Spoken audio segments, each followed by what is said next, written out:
Sometimes I'm gaining, then again I'm losing. Sometimes I'm rising, yes sir. Then again I'm falling. Sometimes I'm gaining, then again I'm losing. Sometimes I'm rising, yes sir. Then again I'm falling. Let Jesus work it out. Please, your Father would work it out. Oh, let God work it out. Please, your Father would work it out. Oh, let God work it out. Please, your Father would work it out. Oh, let God work it out. Oh, work it out. You work it out for Mother Teresa.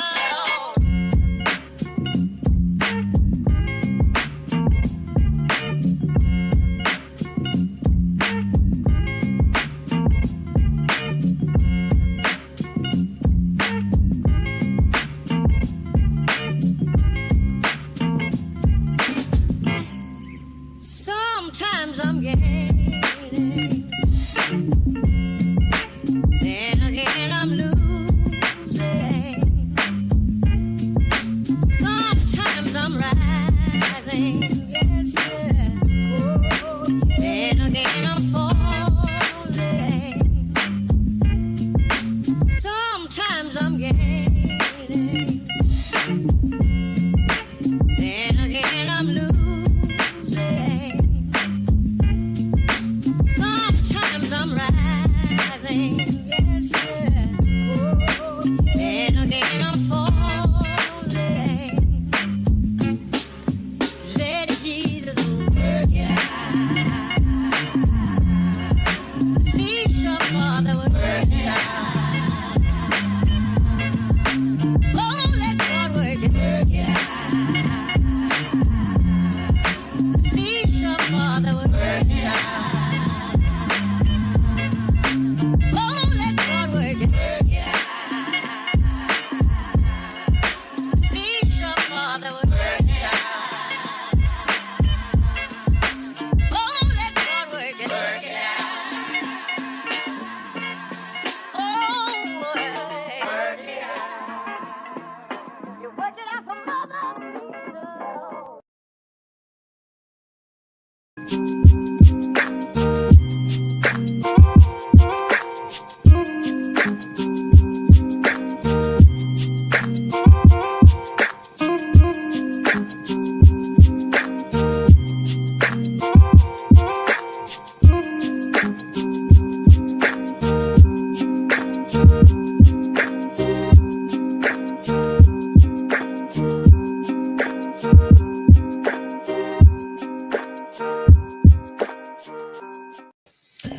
All right. Welcome back, ladies and gentlemen. This is David Patrick Harry with Church of the Eternal Logos. And today, I want to take my hand and weigh into the latest conversation concerning the woke right. And I'm sure some of you guys have been following this sort of sub-narrative within right-wing politics. And James Lindsay, who you guys, I'm sure, are aware that I am no fan of. I've kind of been critical of him for the last couple years. He is one of the gentlemen that, upon the rise of Jordan Peterson in about 2016, him and two other scholars wrote these academic papers and submitted them to like postmodern journals that were sort of fake scholarship to highlight how ridiculous leftist postmodern philosophy is, and rightfully so for doing that. And so he kind of grew in fame, went on Joe Rogan multiple times, and has really become allies with Peterson and some of the Daily Wire crew. And he's kind of shifted from at first being left of center and be vocally left of center, and then more recently has been Trump supporter and talked about how he voted for Trump. Well, anyways, Lindsay has recently had this interview with Peterson where he lays out his argument for the woke right. And so James Lindsay has essentially attempted to, and what he's doing is claiming that people on the right who feel disenfranchised by modernity and its destruction of national identity, racial identity, ancestral identity, traditional identity, meaning traditions we're a part of, can be your church faith, your religious faith, these types of things, are scrambling for identity. This is one of the crises that faces modernism, is the search for identity. And of course, postmodernists have relegated identity to something that is like socially constructed. So since all these sort of historical frames of identity have been challenged in modernity, especially after World War II, and you see this in this conversation with Peterson and Lindsay, that World War II comes up over and over and over again. And the claim is that people who are worried about demographics in the West, people who are in favor of a sort of explicit religious nationalism or a religious character to secular nationalism, are part of the woke right because they're participating in identity politics by prioritizing the group that they're a part of. This is essentially the argument of what the woke right is. And it's absolutely a ridiculous framing. And I've been watching, Dave Smith. He did the conversation with Douglas Murray a few weeks ago on Joe Rogan, talking about Hamas and Israel, and basically humiliated himself. Douglas Murray, who's a homosexual, has no higher education other than a bachelor's degree in journalism, is kind of touted in, again, these sort of neocon circles as this arbiter of truth and this sophisticated mind that we need to listen to. Well, he basically ruined his career, at least amongst anybody who's not part of the establishment group, and claiming that, we need to listen to the professionals, right? We need to listen to the credential class, which is absolutely been wrong on the majority of issues, basically for the last decade. So this whole thing that's been unfolding on right-wing politics is that we're seeing people that we would probably describe more centered, maybe centered right or centered left, claiming and clamoring on about this problem of woke identity within right-wing circles. And this is absolutely the wrong framing. During the interview, because we're going to watch this whole interview between Lindsay and Peterson today, you'll see this is how the woke right is defined. So first, the claim is that these sort of lenses of critical theory, these lenses of focusing on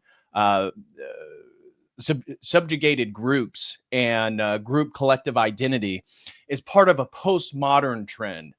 And therefore, these same postmodernists have infiltrated the right-wing circles. And they define the woke right.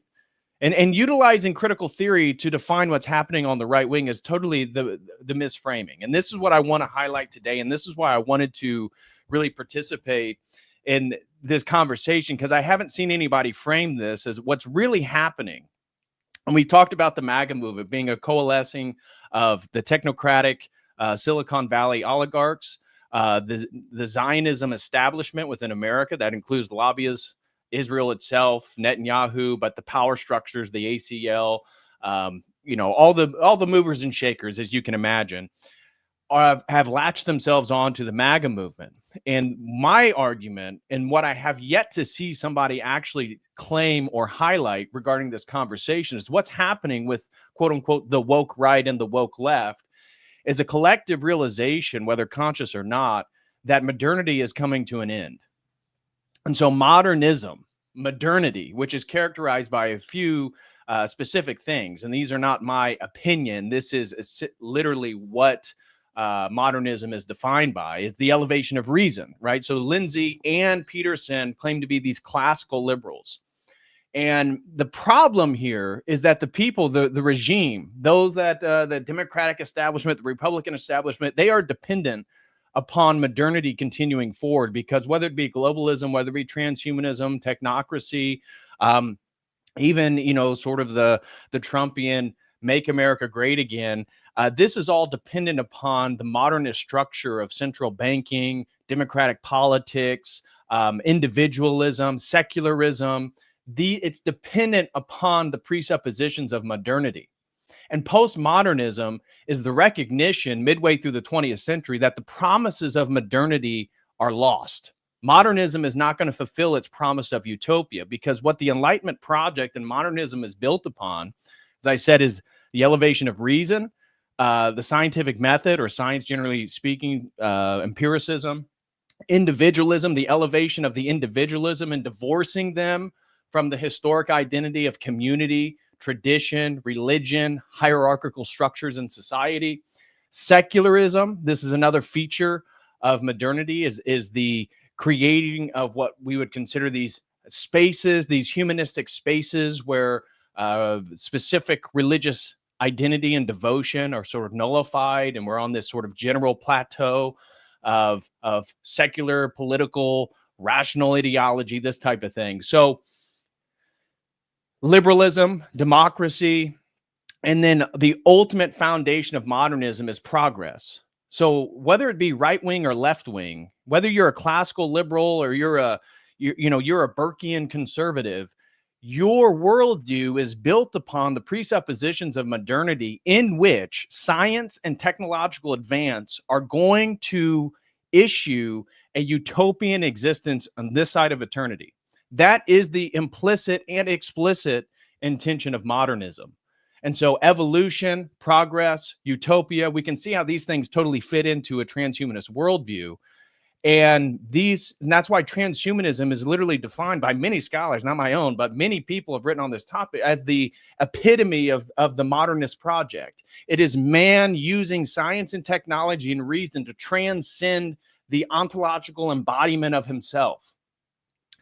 So that's so interesting then about this conversation, is that people have not addressed that what's happening on the right wing is young men specifically, because Peterson and Lindsay definitely want to go in on how young men are that there's a psychopathological pathogen out there that's infecting young men, and they're all becoming woke right. Well, what is it? It has to do with premodernism, and this is what's going on. So if modernism is defined by secularism, one of the turns in academia is not just a postmodern turn, but we have a post-secular turn. I spoke about this yesterday because it played into my dissertation. Post-secularism is the idea that in this modernist Enlightenment attempt to create secular spaces and religious spaces, that the people who have been living in these secular spaces have adopted ideologies that then have their own sort of mythology and fulfill this sort of search for and quest for ultimate meaning and identity. And so, hold on, I just lost my thread. Oh, so these secular ideologies then are essentially operating as religious worldviews, totalizing systems filled with mythologies and things that cannot be rationally defined. Right. So it's no longer some sort of skeptical ideology that these secular movements, we saw this in the Black Lives Matters, the BLM, the people prostrating and bowing, how secular ideologies are becoming religious worldviews. And so in a post-secular world, as we're in now, there is essentially a battle of meta-narratives. And what Peterson and Lindsay and Douglas Murray and the neocon establishment, and I would argue even the MAGA movement itself, is a perpetuation of modernity. And what is happening on the right wing, this woke right, is young men mostly turning to traditional Catholicism and orthodoxy. Well, what does traditional Catholicism and orthodoxy have that is unique in regards to the options in Western civilization concerning orientations and ideologies? It's because they're pre-modern, specifically orthodoxy. Because you could make a case, especially post-Vatican II, and I know the Tradcaths want the Latin Mass and all this stuff, but you could certainly make a case that even Catholicism is part of modernity. I mean, a very strong case for that. But my point is that the young men that are converting to Trad Catholicism are converting because they're wanting to go back to a worldview that is actually defined by the things that modernity has disenchanted. So the theory of disenchantment, if you guys have ever heard, it comes from Max Weber. Max Weber is one of the great German intellectuals of the 19th century. And he developed this theory called disenchantment. And what he believed was going to happen, and he was living during the time at the height of the Industrial Revolution, and he was seeing this mass production, but he was also seeing the loss of mysticism and a sort of spiritual transcendence in nature. And he believed that what science and industrial pursuits were going to do was disenchant the entire world, the ontological existence of man, into a sort of compartmentalized industrial world in which there is no more mystery. Everything is rationally defined. Everything has a definition. There is no mystery in nature. There is no God in nature. There is no transcendent force behind society. And so this disenchantment has led to a search for identity. And postmodernism is saying that essentially you can just reconstruct these things. But what's happening, I believe, at a subconscious level that young people are operating in, whether they're conscious of it or not, is young men are wanting to return back to a project that's actually pre-modern. A pre-modern project has explicit hierarchies. A pre-modern project is explicitly focused on tradition. A pre-modern project is not defined by rationalism. And so the irony of what's happening with this conversation with Peterson and Lindsay and the whole woke right is that they are failing to recognize that the promise of modernism, which these classical liberals are wanting to defend to their last breath, has actually brought us to. That it's modernity that's failed. It's, you know, despite the blue-haired leftist relativist postmodern, it's not their fault. They have only recognized that modernity has failed. And so this is what has really been the state of philosophy for the last 50 years, is that the postmodern critique, and don't get me wrong, we are certainly not postmodernists in any way, but as I was talking about yesterday, Christos Giannaros, the great Orthodox philosopher, he believed that the postmodern turn in the mid-20th century was an opportunity for orthodoxy to evangelize and grow in the Western world, specifically Western civilization. So he's not talking about Greece and Eastern Europe. He's talking about the Anglosphere and Western Europe. He believed that the postmodern turn was going to be a point in which orthodoxy had the opportunity to actually explode because it had a pre-modern worldview that validated subjective experience. The way we engage with God, the way we engage with Christ is through personal phenomenological experience. It's subjectivism. Doesn't mean that the experience we have with God is subjective. No, not at all. And so our hierarchy begins with revelation, then personal faith and personal experience, and then rationalism. But with God, with the entire Orthodox framework, we can maintain the old metaphysical world, the metaphysical world that Kant himself destroyed, right? The critique of pure reason and the movement from, you know, into idealism and British empiricism and sort of the total deconstruction of Western metaphysics means that there's not a place left for the paradigm, the metaphysical paradigm of objectivity that gave rise to, quote unquote, Western civilization, which Jordan Peterson is going to yammer on about how in favor he is. Well, Western civilization was built upon presuppositions that were theological in origin first. All the political stuff that comes afterwards. And so when they talk about Western civilization, these people are really talking about the 1700s forward, because before the Enlightenment, we had at least something more akin, or really you could say before the Renaissance, something more akin to a pre-modern world. And that's what young men want. They want to get back to a world in which they have a skill and a job. They have a wife and a family. They have a nation, and they have a racial and ethnic identity. And the fact that young people are responding to the failures of modernity by attempting to return back to religious faith of their ancestors and really return back to a pre-modern worldview is a rational and logical response to what's occurring right now. Modernity promised you and I that we would be able to afford a house even more easily than our grandparents or our parents and our grandparents and our great-grandparents, that we would live longer, we would be more intelligent, we would have more opportunities. Well, look at the state of the world. Modernity has failed to provide these things. Yeah, they give you an iPhone and they give you a computer and they give you internet access, but you're unhappy. Depression is out of the roof. Suicide is out of the roof compared to historical norms.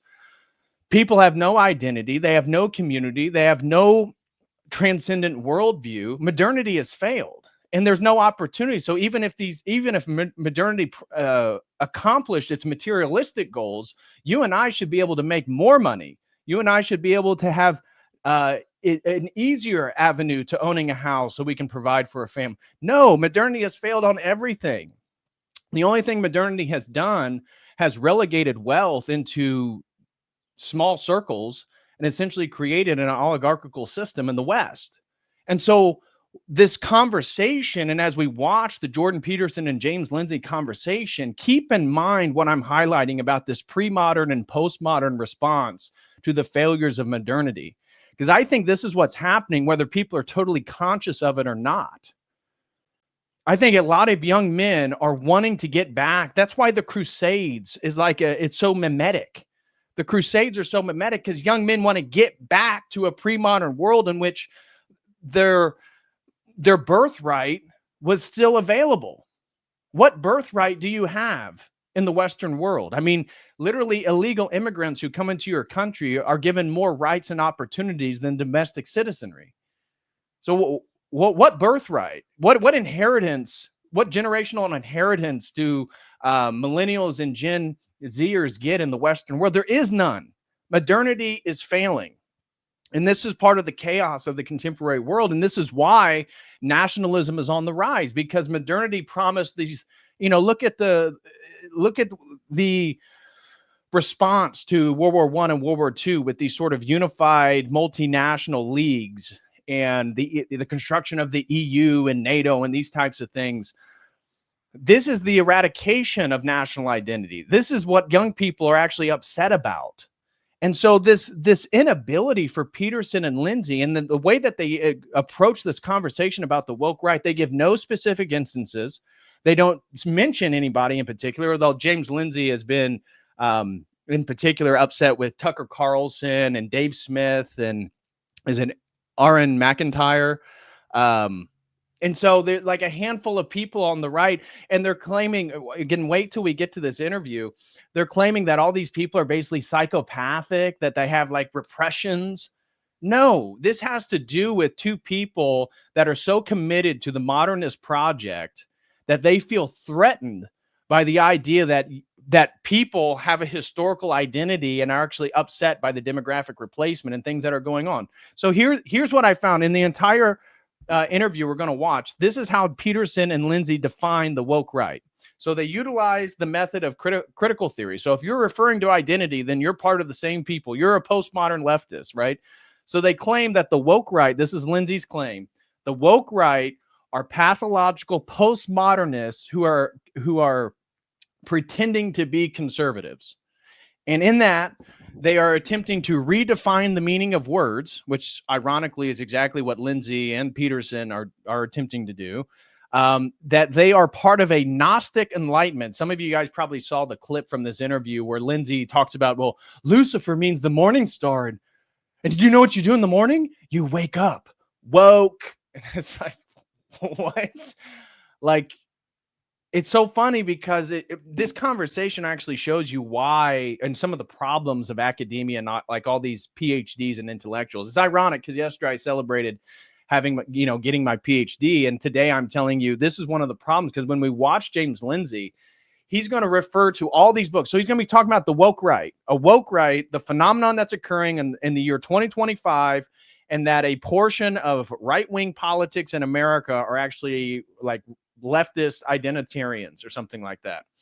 Well, how does he justify this claim? He references Mein Kampf. He talks about the Communist Manifesto.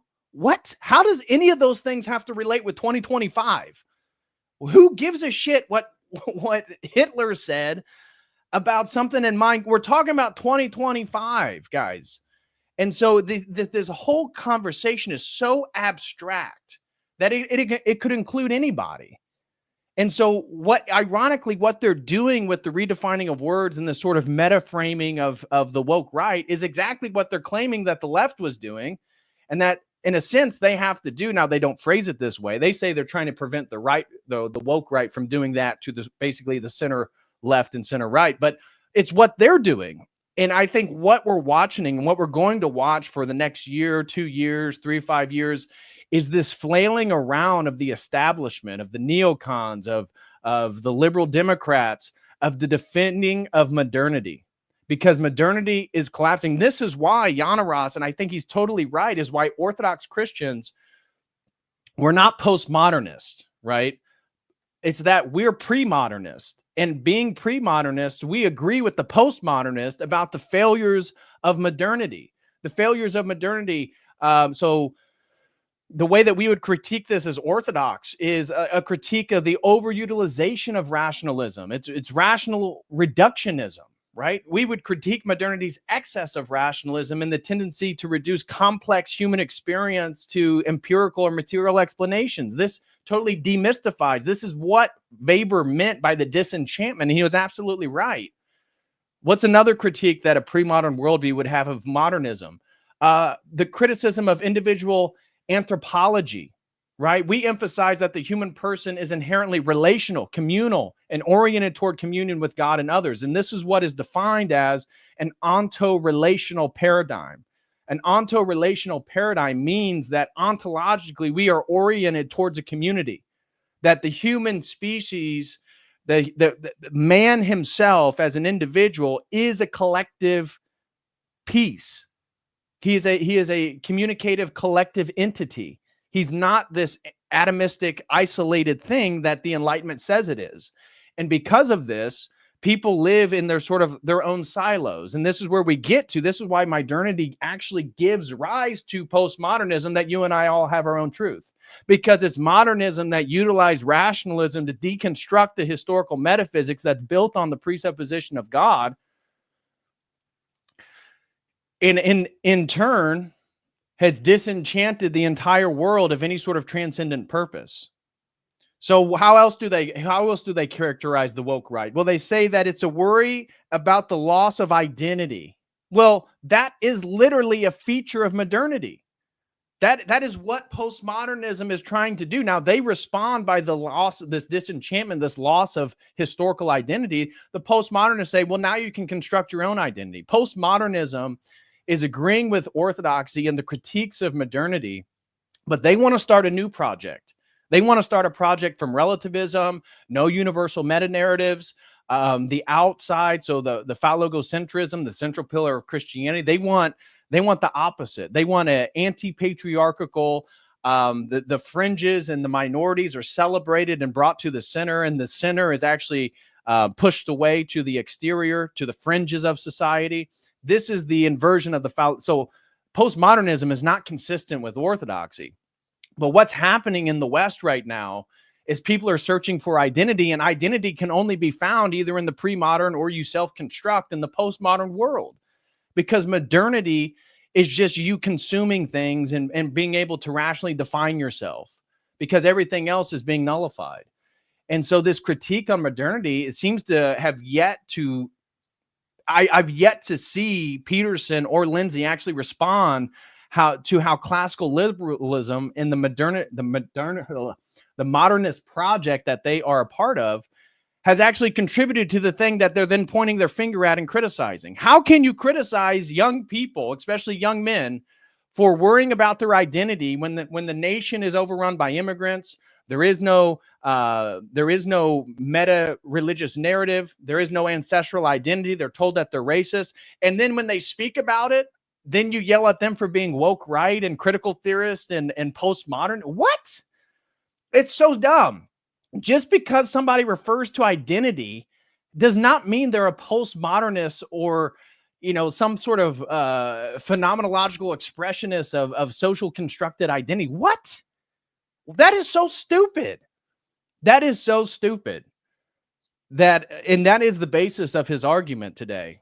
And so they also say that the woke right is critical of capitalism. Oh my God. Oh my God. If you guys say something critical of capitalism, you're woke right. What? How dumb? And they get this argument by using the horseshoe framework for politics, the idea that politics is like a horseshoe. And so if you go far enough right or far enough left, you kind of end up in the same place, right? And that therefore all logical discourse is somewhere in the center. This is the undertone between Peterson and Lindsay. And if you criticize capitalism, this is part of a woke right agenda. And then at the end, it isn't until at the very end of their conversation that they actually say, well, follow us over the Daily Wire for the members only version, where now we're going to talk about how the woke right is anti-Semitic. Aha. So it's redefining the meaning of words, Gnostic enlightenment. Like, I don't, who is Dave Smith, Tucker Carlson? How are they Gnostics? This is one of the dumbest claims. And this is where the Lindsay, the PhD types, they have so much information. They're very, very well read. They're great at referring to the history of ideas and other scholars and books. And then they construct their own sort of quilted fabric of mishmashed ideas to sort of decipher what's happening in society. And it's all based on their own presupposition and their own limitations. And so it's Gnostic enlightenment, worrying about class identity. If you're critical of capitalism, you're woke right. And if you have no faith in institutions, I mean, what? How can anybody, of course, Peterson fell for everything, right? So he went and got his jab. He didn't complain. And then he told you to not be a psychopath and go get your jab. And then once it's now officially known that the mRNA was bad for you and it altered your DNA and it came with all these unintended consequences that they hid from you. Well, now he talks about, well, there's maybe some problematic steps that were taken in 2020, 2021. Jordan, you fell for it, dude. You fell for it. And so people who believe in the institutions have been 2-3 steps behind everybody else for the last 10, 15 years. And you're saying that these woke right people, they're problematic and they're psychopathic because they're critical of the institutions in our society, the institutions that, again, modernism gave rise to. You know, like Kafka's sort of bureaucracy that modernism gave rise to, that we live in these bureaucratic structures. This is why the deep state's able to exist. Like, what? And another thing is that so they both claim that anybody on the woke right is psychopathic and that you are psychopathic power worshipers. Quoting Peterson, you're a psychopathic power worshiper if you're according to them, redefining. Who's redefining words on the woke right? Is Tucker Carlson redefining the words of political? What are they talking about? It's just these abstract terms. And then if you're critical of Israel, so that's another sign of your woke right, critical of the institutions, critical of Israel, critical of capitalism. And then if they claim that they're redefining words, they're part of this agnostic enlightenment, they're worried about the loss of identity, which is literally the state of modernity. That's why it's called the meaning crisis. Like Peterson literally has streams talking about the meaning crisis, which is the product of modernity. What? So people then looking for identity when that's the problem facing modernity. How are you chastising those people? I don't get it. And so all of this means then that the final point in regards to the woke right, they say that if you're all this angst and all this frustration you have with what's going on in society, which they all blame on the postmodernist, right? This is the thing that the right wing has to get rid of. Quit blaming postmodernism on everything, because by doing that, you're failing to recognize that you're living within the modernist bubble. It's modernity. It's modernity that's holding us back. It's modernity that is filling the presuppositions and the framework of well, there's no, the Republicans and Democrats would think that is modernity, guys. Democratic institutions are modernity. This has disenfranchised us. And this is why when you look at something like Curtis Yarvin and the discussion of monarchy, now Curtis Yarvin is not a pre-modern, okay?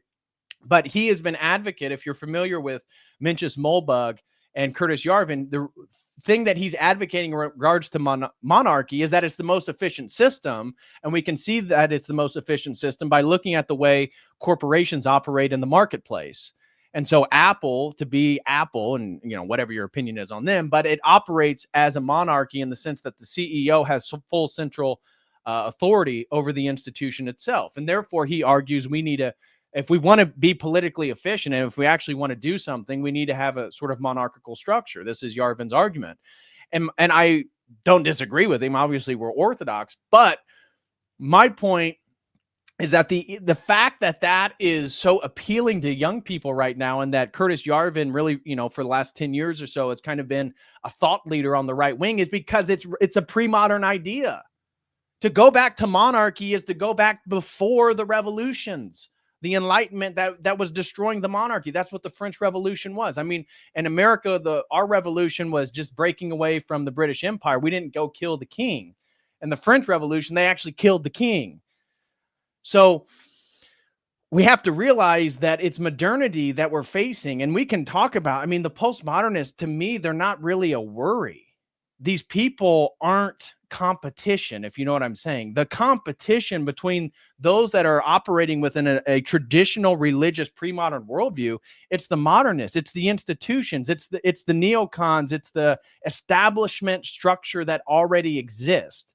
And I think what's happening is that the woke right is the first time that the structure is feeling pressure on both sides, and that it's not just a leftist postmodern critique based on critical theory, that it's now a more of a historical critique based on, let's just face it, mostly the white populations of Western Europe and America that are waking up to their own disenfranchisement and wanting to return back to a time before the modernist project. Now, Lindsay claims this is the woke right falling into Hitler's fable of the mythical Germany of like the Aryan Golden Age. No, it's not. Nobody is becoming Orthodox or criticizing Israel because there was some previous Golden Age we're trying to return. Like, the connections that try to draw this always back to either Marx or Hitler is amazing throughout the entire conversation. That's all they want.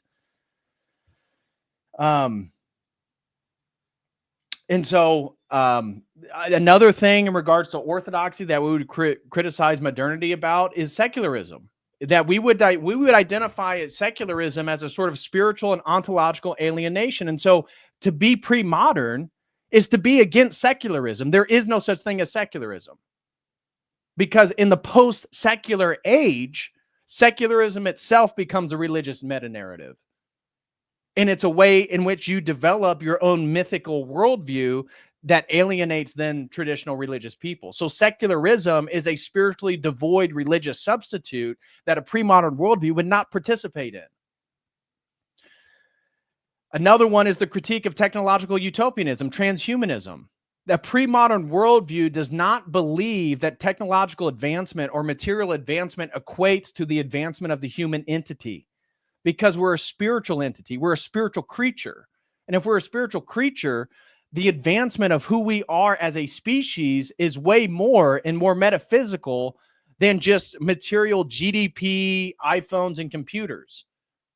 That's not how you measure success.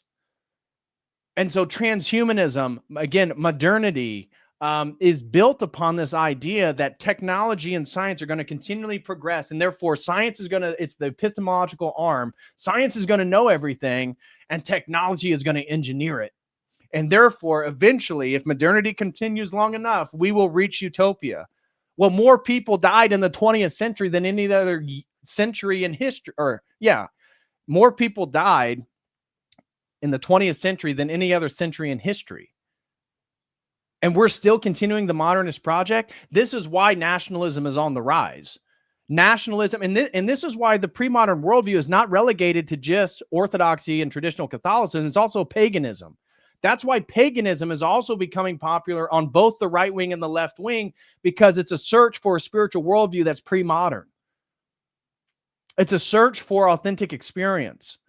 Something, again, that isn't tainted by the structures of modernity. And so this is what we're going to get into today. And we're going to watch the whole Jordan Peterson, James Lindsay interview. And I want you to keep this framework in mind, because I believe it's going to make things a lot more clear as you move through, is to think about the Douglas Murrays, the Jordan Petersons, the James Lindsay, is really what they're doing is they're defending classical liberalism. They're defending Western civilization essentially from the mid-1700s forward. And really, even in their classical liberalism, they're not super classical. I mean, James Lindsay is like super pro-gay and, he claims that he's very pro-LGBTQ. So he's not in favor of the T's. The T's have gender dysphoria. But there's nothing wrong with the LGBs and the Qs, and this is something to be said. So even his classical liberalism is something very different than John Stuart Mill or John Locke. So what we're going to see then, and what I want you to keep in mind, is that modernity as a historical intellectual project is being challenged, and is being challenged by people at probably a subconscious level, some consciously, most subconsciously. And that modernity has eradicated identity, eradicated tradition, eradicated non-rational forms of knowing, which is what mysticism is. That's why orthodoxy is so ontologically oriented. It's onto-relational, is that we believe that knowing is actually first, remember we're talking about the hierarchy, revelation, personal faith, personal experience, then reason, is that mysticism, mystical encounters, the only way you encounter with God is through your subjective experience. Now you can, come to rational knowledge claims and insights and things like that, but your actual phenomenological experience is subjective. It's individual. It's unique. It's between you and something that can't be rationally defined. And modernity has destroyed that. And so what we're seeing then, the postmodernists and the premodernists are both recognizing the failures of modernity, and modernity is in a death throw trying to label the recognition, the pre-modern criticism of modernity as the same thing as postmodernity, and in an effort to dismiss it as something that's really doesn't need to be dealt with and is really just filled with a bunch of fascists who are psychopathological, probably live in their mother's basement, and they hate the Jews. No, this goes way deeper than that. And even the criticism of Israel, they won't address the actual arguments, just like Douglas Murray and Dave Smith. Dave Smith made an argument. Douglas Murray would make a comment that is just mildly tangentially related with his argument as a non sequitur. He would just make a comment. Well, that's a comment. That's not an argument, Douglas Murray. And this is what they do. They use the structures and the austerity of modernity to sort of brand you as something that is untouchable. And ironically, that's what Peterson and Lindsay claim the woke right is doing. But what we'll see, that's exactly what they are doing. So anyways, guys, sorry for that little rant. Smash that like. I hope that was useful, and that was a little bit of a different critique. Shout out to ET Strength, my buddy ET. Hope you and the family are doing well in Arizona, brother. Thank you so much for the generous $50 super chat. ET says, late to the PhD party. Glory to God and congratulations, brother. Very excited to watch your growth and journey with this monumental task behind you now. Well, thank you so much, ET. God bless you. And everybody go follow on Instagram, ET Strength. I did a stream with him. He was a good Orthodox brother, now relocated in Arizona. Does great work and content on functional mobility and fitness training, strength gaining, all types of stuff. So major shout out to ET. Thank you so much, brother. Really appreciate that. Hope you and the family are doing well. To the Chickens throws in $2, says, most of it sounds like projecting to me. Are you talking about me, or are you talking about Peterson and Lindsay? Because I would agree with you regards to Peterson and Lindsay. It is a lot of projecting, because the thing that they claim the woke right is trying to do is quite clearly, and what we're going to see is quite clearly what they are trying to do to the woke right to prevent them to allow themselves into the general discourse. Because if that is, I think the pre-modern worldview is highly enticing to a lot of people, especially young people. And if the pre-modern worldview was able to compete in the marketplace of ideas, I think it would gain great success. And they claim that this is an agenda, that the woke right is an agenda to sort of dismantle and destabilize the MAGA movement, to undermine Trump's radical transition and his presidency. It's like, no. I mean, the people they're claiming are woke right. What are you talking? They're trying to destabilize Trump. They're trying to split the MAGA party. They're working for the leftist. What? This is so dumb. It's so dumb. Ian Johnson throws in 10, says, how do I sponsor a stream? I like to hear you compare and contrast pre and post Enlightenment understandings of power, force, rights, authority, duties, and obligations. You can do a sponsor stream. Well, let me present that real quick. I'll show you. If you would like to sponsor a stream, you can go to this link right here.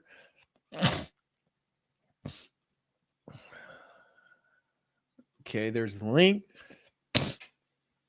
And purchase the stream, and then I'll email you, and then you can give me maybe a little bit more insight on kind of what you were thinking, Ian.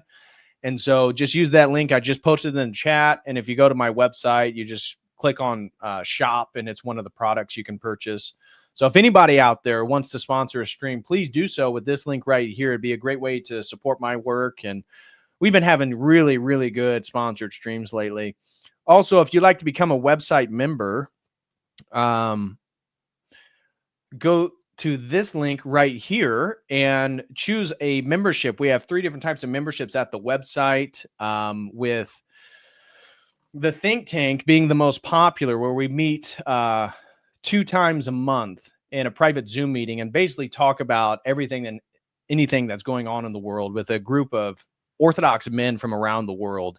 And it's an incredible, insightful conversation. Everybody who's gone to a think tank meeting has always left impressed with the combo. So if that's something you'd be interested, please sign up with the link right here, become a website member. If you just want access to all the show notes and members of videos, that's just $5 a month.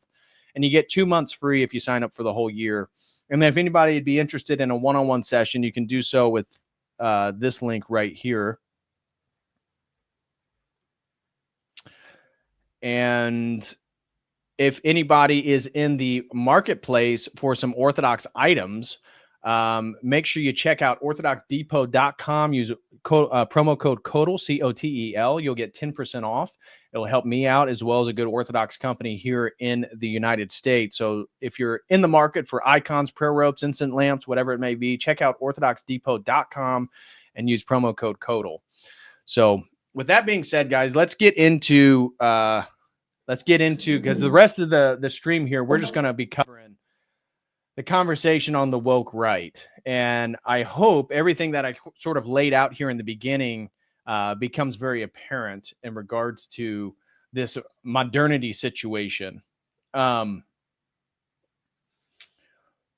Let's see. Okay. So let's start it. The first is a bunch of, they just talking to each other. It doesn't begin till they go, Dr. Lindsay, Dr. Peterson. So let's see. I think this is where they kind of begin their combo. For that. Nice to see you, Dr. Lindsay. It's good to see you, Dr. Peterson. It's been 2 years, eh? It's been 2 years. Yeah. So what are you in trouble for now? The woke right.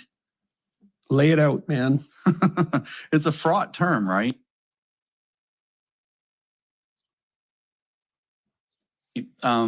People see it as paradoxical because you have woke, which they associate with left. You have right, which they associate obviously with the right. And so now you've got a paradox.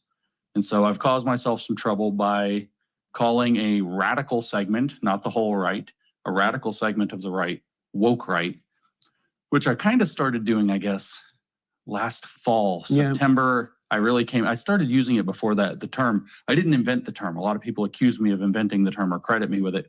This term has been in rough circulation, floating around in the internet space for at least since middle of 22. So it's not a brand new term. I just adopted it and went kind of hard about it.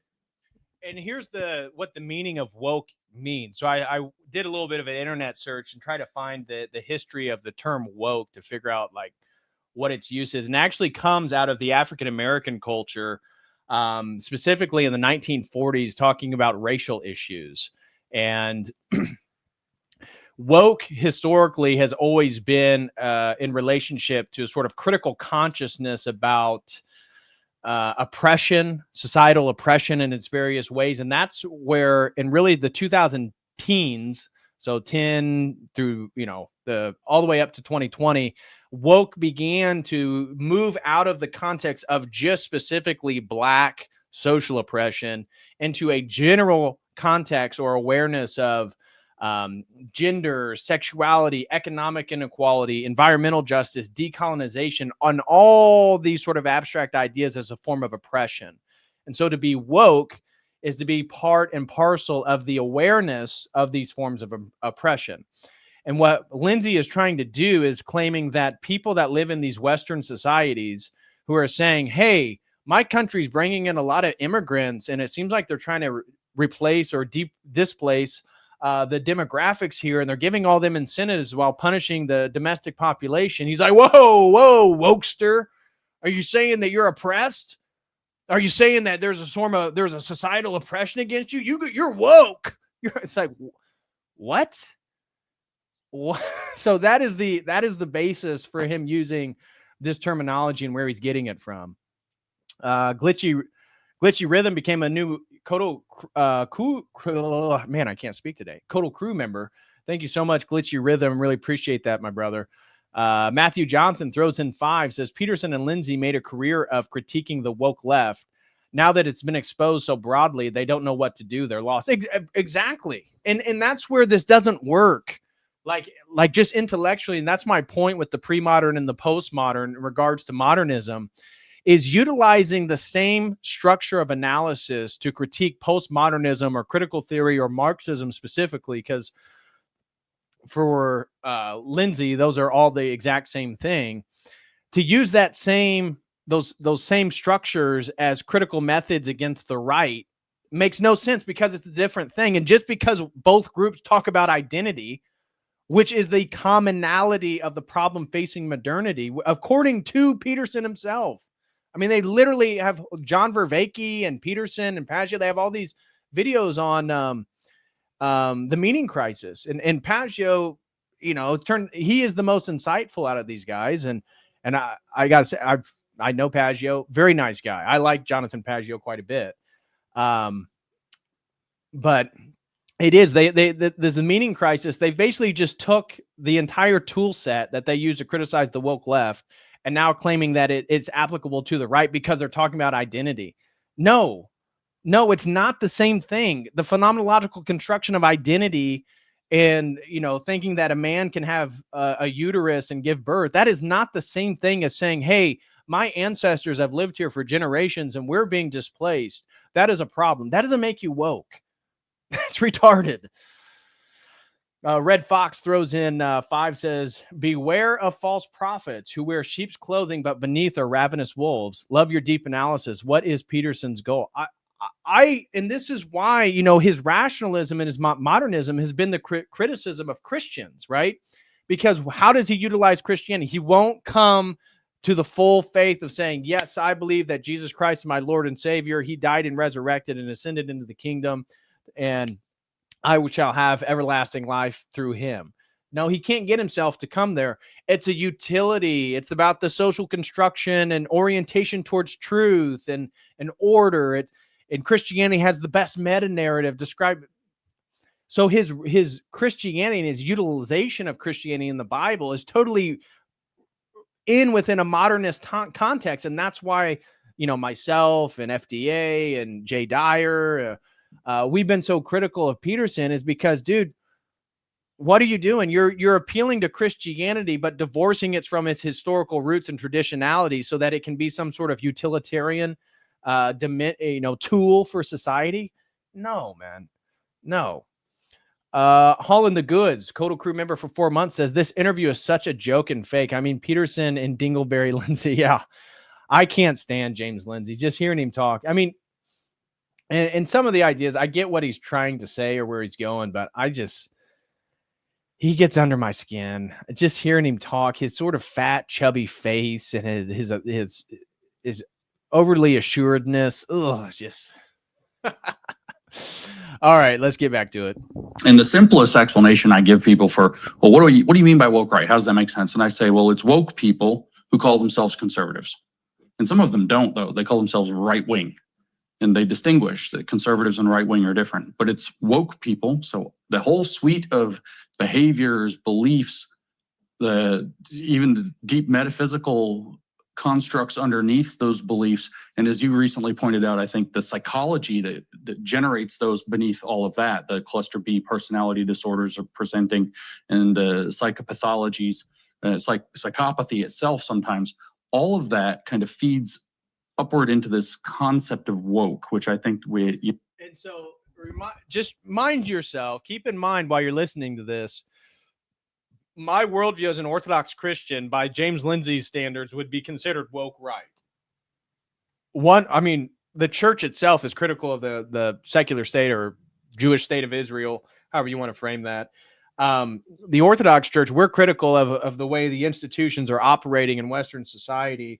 Orthodoxy is critical of just outright capitalism. And anybody who's played Monopoly knows capitalism ends where communism begins. I mean, Anyways, but if you are part of the woke right, you have cluster B personality traits. You're part of the dark triad or the dark tetrad.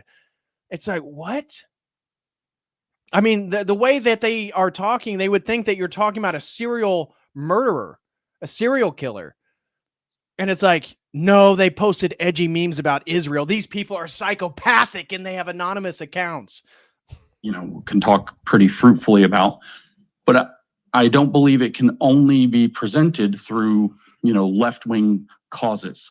You can present it in terms of right-wing causes or religious causes or other causes, because it's the pathological expression of an ideology or of a belief structure that ultimately is woke. And so this term has confused people. It's angered people. I decided to try to put... Who is it angered? Well, this is the thing. This is what has I'll use this word. This is a heavy word for the beginning of a conversation, but this is what has dismayed me. I knew it would anger the people that it applies to, in my opinion, because who would want to be called woke right, first of all? And second of all, it limits their ability to interact because they have a label that's not a good label that sticks to them. But what I'm dismayed over is that almost I hate to use this word so glibly, but what I refer to sort of as a bookmark as elite MAGA, or the more who's who of the conservative movement seems entirely captured by this as well. And they also became upset, saw me as a turncoat and a traitor against the movement. One of the things that I think, tell me what you think about this, but I don't think we should name any names. Did you see that? So he claims that the majority or the biggest movers and shakers on the political right are part of the woke right. They're psychopaths. They're anti-Semitic Jew haters. They're secretly fascists. Names in this podcast, if that's fine. okay with you. That's totally fine. Okay, we can talk about why that is. And I think the reason why this is because Jonathan Pageau posted a great criticism to the woke right on X. And so Pageau has been out of this sphere. It's because he's Orthodox, but he's been the most consistently accurate. And Pageau did a kind of a mini thread totally dismissing this concept of woke right by James Lindsay, and really has dismissed James Lindsay as a worthwhile intellectual. And Peterson is probably aware of that. And Peterson obviously has a close friendship with Pageau. And I think that's one of the reasons why he's like, okay, we're not going to name names. And I think Peterson has a friendly relationship with Tucker. And again, notoriously, James has gone after Tucker as part of the woke right, secret fascists. As we progress. Okay, good. I mean, I wasn't going to make that a cut and dried rule, but I have my reasons. So you just referred to... And by the way, today, James Lindsay basically has identified Dr. Taylor Marshall as part of the woke right. I saw that today as well on X. Maybe I'll try to find those posts. But I mean, Dr. Taylor Marshall, he posted something about the Pope, and then James responds by equating him. We're not here to promote Dr. Taylor Marshall. I mean, he seems like a pretty genuine individual, but I'm like, what? This dude is just going after anybody who's traditionally Christian and really has a sort of pre-modern. And I would say Dr. Taylor Marshall is kind of pre-modern. I mean, he's not Orthodox, and he certainly has some modernist things. But I mean, the way that he structured his family, based on what I've seen, and this is that trend that I'm saying, it's really a postmodern, pre-modern attack against modernism. Some comments I made on Fox News and also to some degree on Rogan, talking about, and I've actually written a fair passel on this. There's been this idea that the extremes of political belief meet, hey? Yeah. And so let's hash that out a little bit. You seem to find useful or possibly accept this additional diagnostic distinction, which would be cluster B or dark tetrad. That's right. I actually wrote about this. I don't know if you know, in 2020. That specific in December, yes, in 2020, I called the article something like "Psychopathy and the Origins of Totalitarianism," and I published that at the end of December of 2020. I put forth the hypothesis, which of course I got from somewhere else. Now, you think that everybody who's being critical of Israel right now online, who is quote unquote conservative and Christian, is pathological and totalitarian? What? What? I mean, what's totalitarian is the desire of Lindsay and his gatekeeping to prevent the narrative of the woke right to enter into the mainstream. I mean, that is what he's concerned with. That is absolutely what he's concerned with. And he acts like the woke right is some of the like students from Gramsci who are going to do their march through the institution. No, the woke right, for what it actually is a bunch of people recognizing the failures of our current society and the failures of the current right-wing politics and how it just leads to the same thing that we've always got. But you see, these guys believe in the narrative of progress. So as we always say, you know, the Republicans are what, 5-10 years behind the Democrats.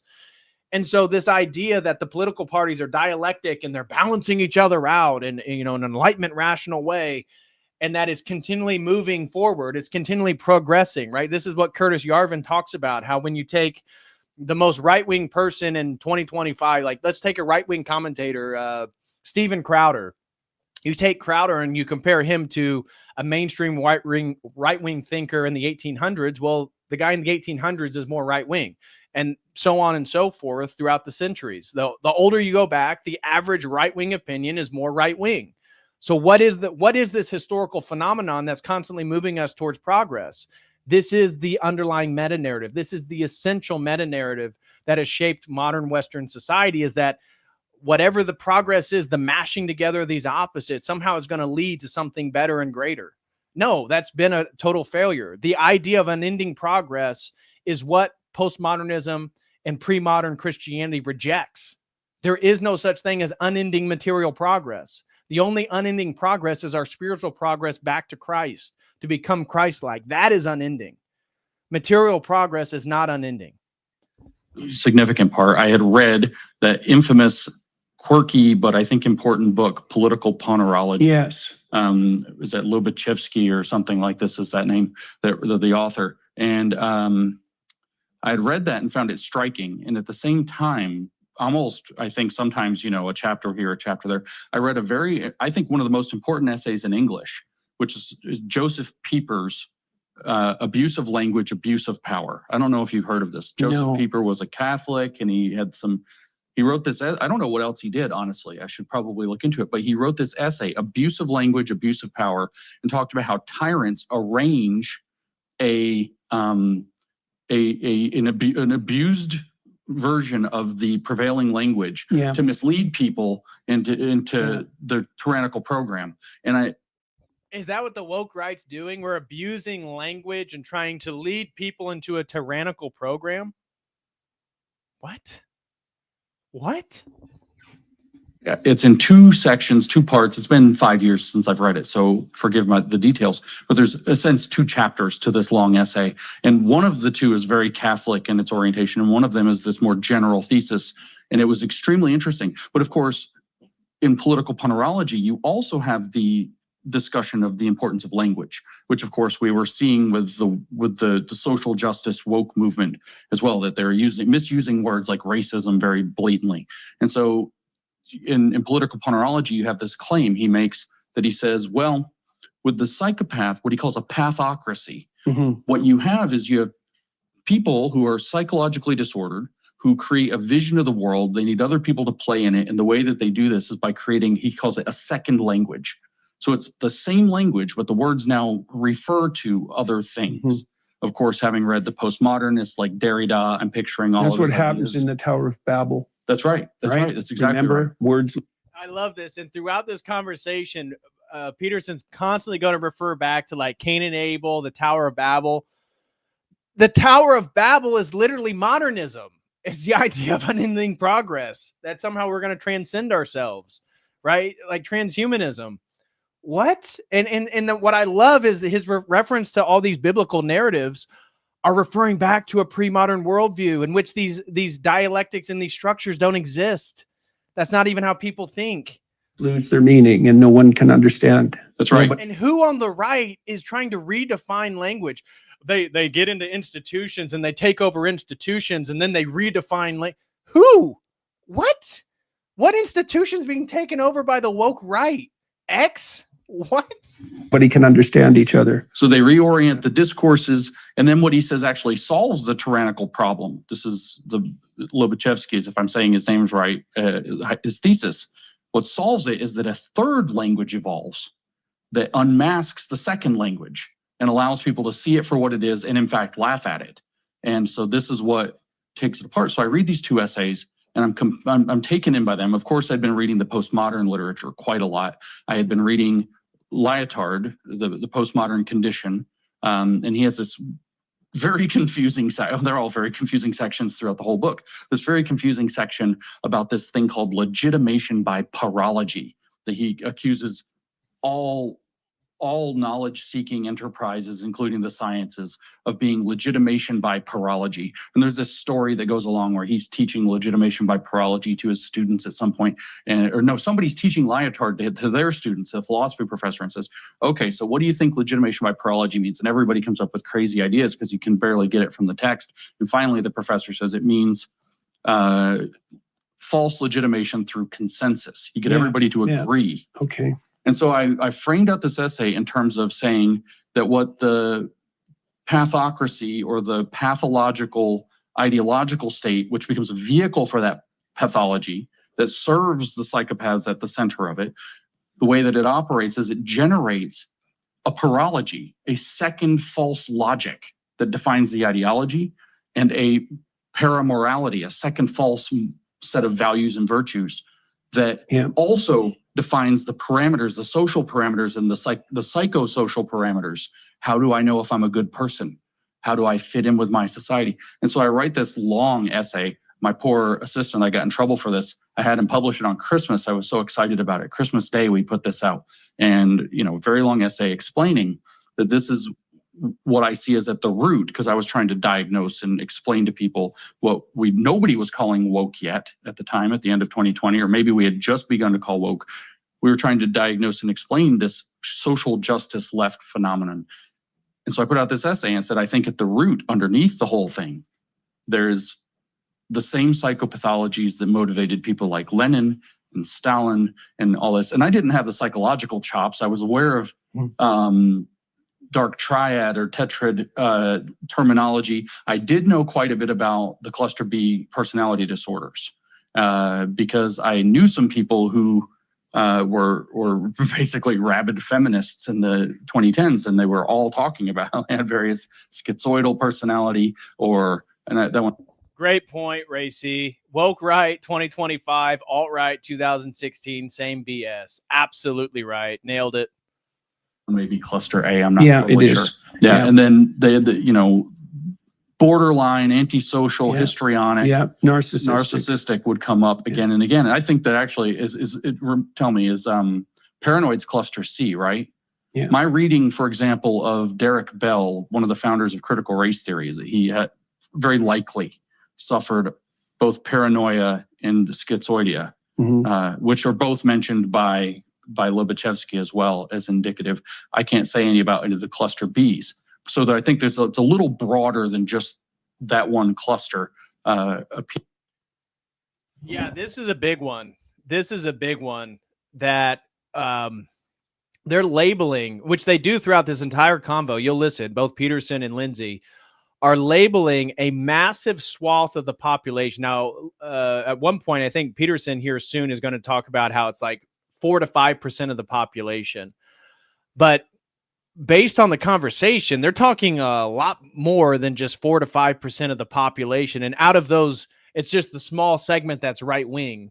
No, they're talking about a whole swath of the right wing. Anybody who's more right wing than them. And one of the things that I think is so interesting is from what I'm seeing online, now maybe it's just my X feed, but this movement towards traditional Christianity is that this meta narrative, right? He was talking about the paramorality, right? A morality that sort of subsumes and supplants the previous morality. It's like what people are doing. They're just returning back to a traditional Christian morality. So how do you know you're a good person? Well, you follow Christ. You abide by the commandments. We're critical of OnlyFans and pornography. We're critical of feminism. We're critical of homosexuality and gay marriage. Like these That's just part of our worldview, because we are essentially promoting, if you're promoting traditional Christianity, you're promoting a pre-modern worldview. And this is too much for them. This is a paramorality. This is a totally different language. Here, conspiracy theories are paranoid thinking, for example. Yeah, right. And schizoid. Even though all the conspiracy theories as of late have been right about a bunch of things, all right?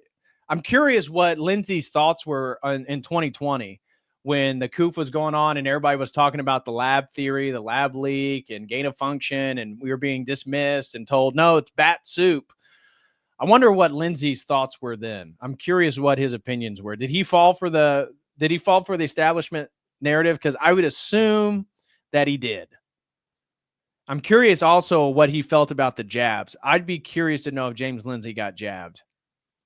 Tend to have imaginary conversations with people who aren't there on a childish fictional level. They're pretending the world is the way that it should have been for their emotions when they were 9 years old. That's the split, the skits, and the schizoidal. And so they write these elaborate stories about how the world's supposed to be, and then they have outbursts when the world doesn't match that. And Derek Bell was famous for writing these missives where he would present them as evidence of racism, at Harvard, where he had an imaginary conversation with a dean, and then would write the whole imaginary conversation down. And I'm thinking, this is so disordered, not just disordered thinking, but this is psychologically disordered, that you would then present this hypothetical conversation as evidence. But at any rate, for a long time, I've thought that's there. Okay, so let's lay down some theses and tell me what you think of them. So the first is that about 4 to 5% of the population, maybe more, has dark tetrad cluster B traits to some significant degree. Mm-hmm. Okay, and so that was histrionic, narcissistic, antisocial, and psychopathic, right? That's the cluster B cluster. Whether those are psychopathologies, like illnesses, that's a matter of dispute. There are certainly forms of severe social misbehavior, manipulative social misbehavior. Yes. And people who fall into those categories will use cries of victimization to parasitize. Yes. Right. So they're parasitizing on empathy. That's one hallmark. Right. They have disordered interpersonal relationships, often very intense. They're predatory, particularly the antisocial types. That's more straight, repetitive criminals. Very stable pattern of behavior. Yeah. So let's say 4 to 5%. It's probably increased because of the net. That would be my guess, because it's not well regulated on the net, because most of our evolved mechanisms for dealing with such people don't work. Especially, we could talk about anonymity, because I can understand why people defend it, but by the same token, it allows you to escape from your well-deserved reputation. With Mother's Day just around the corner, I wanted to share an amazing organization to create moments, help ultras monthly $250. You got male aggression and female. And you were right, of course. But you said one of the features of our moment was that there's male aggression and female aggression that express themselves differently. Yeah. And male aggression, I don't know if you use this terminology, but I think it's something to this effect, doesn't upload very well. Yeah, you can't punch somebody in the nose through the screen. Yeah. But female aggression, the social aggression, uploads very well. But what it turns out is this cluster B or dark tetrad manipulation uploads almost even better. Yes. You can have 50 accounts. You can, switch from one to the other. You can create entire false environments. And so Lindsay's convinced that he has been bombarded by all these bots on his X account. And at the end of this interview, he laments that he's been affected by people laughing at him and claiming that his ideas are ridiculous, which they are. But he's like convinced that there's only a few people and they're anonymous and they have all these accounts and they just post stuff to criticize him and make him feel bad. And what's really hurts his heart is that it's affected some of his friends who now question his sincerity or his ideas. And that's really hurt him. It's like, dude, they're not all fake accounts, man. Like, you're literally that unpopular. And his clinging to Jordan Peterson, I think it's part of Lindsay is like clinging to any social status he has left, because the people who actually appreciated a lot of his work regarding criticism of the postmodern academia and stuff like that are now annoyed by his constant attack on basically just right-wing Christians. I mean, that's really it. If you're not a neocon, you're part of this woke right movement. That your targets have to engage Well, in. it's particularly true because it's literally cost-free. Yeah. Right. So you might imagine that any storehouse of value is likely to be parasitized to the degree that you can invade it for no cost. Yeah, that's totally Right. right. Okay. So this is what I think happened to the universities, right? Is that they're whale carcasses and they've been invaded by parasites.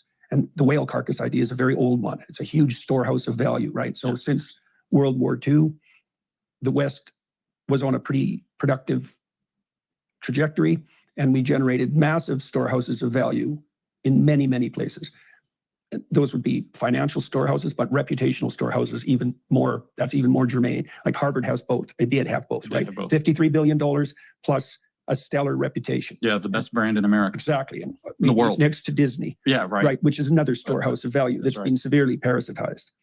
Okay, so now, so that's two things. There's 5% of the population. Oh yes, the dark tetrad types are narcissistic, Machiavellian. Yeah. So they use language only as a means to manipulate towards instrumental ends. There's no communicative intent. Right. It's all essentially status gaming. They're psychopathic, and that means they're predatory parasites. And then they had to top it all off with sadism. And I think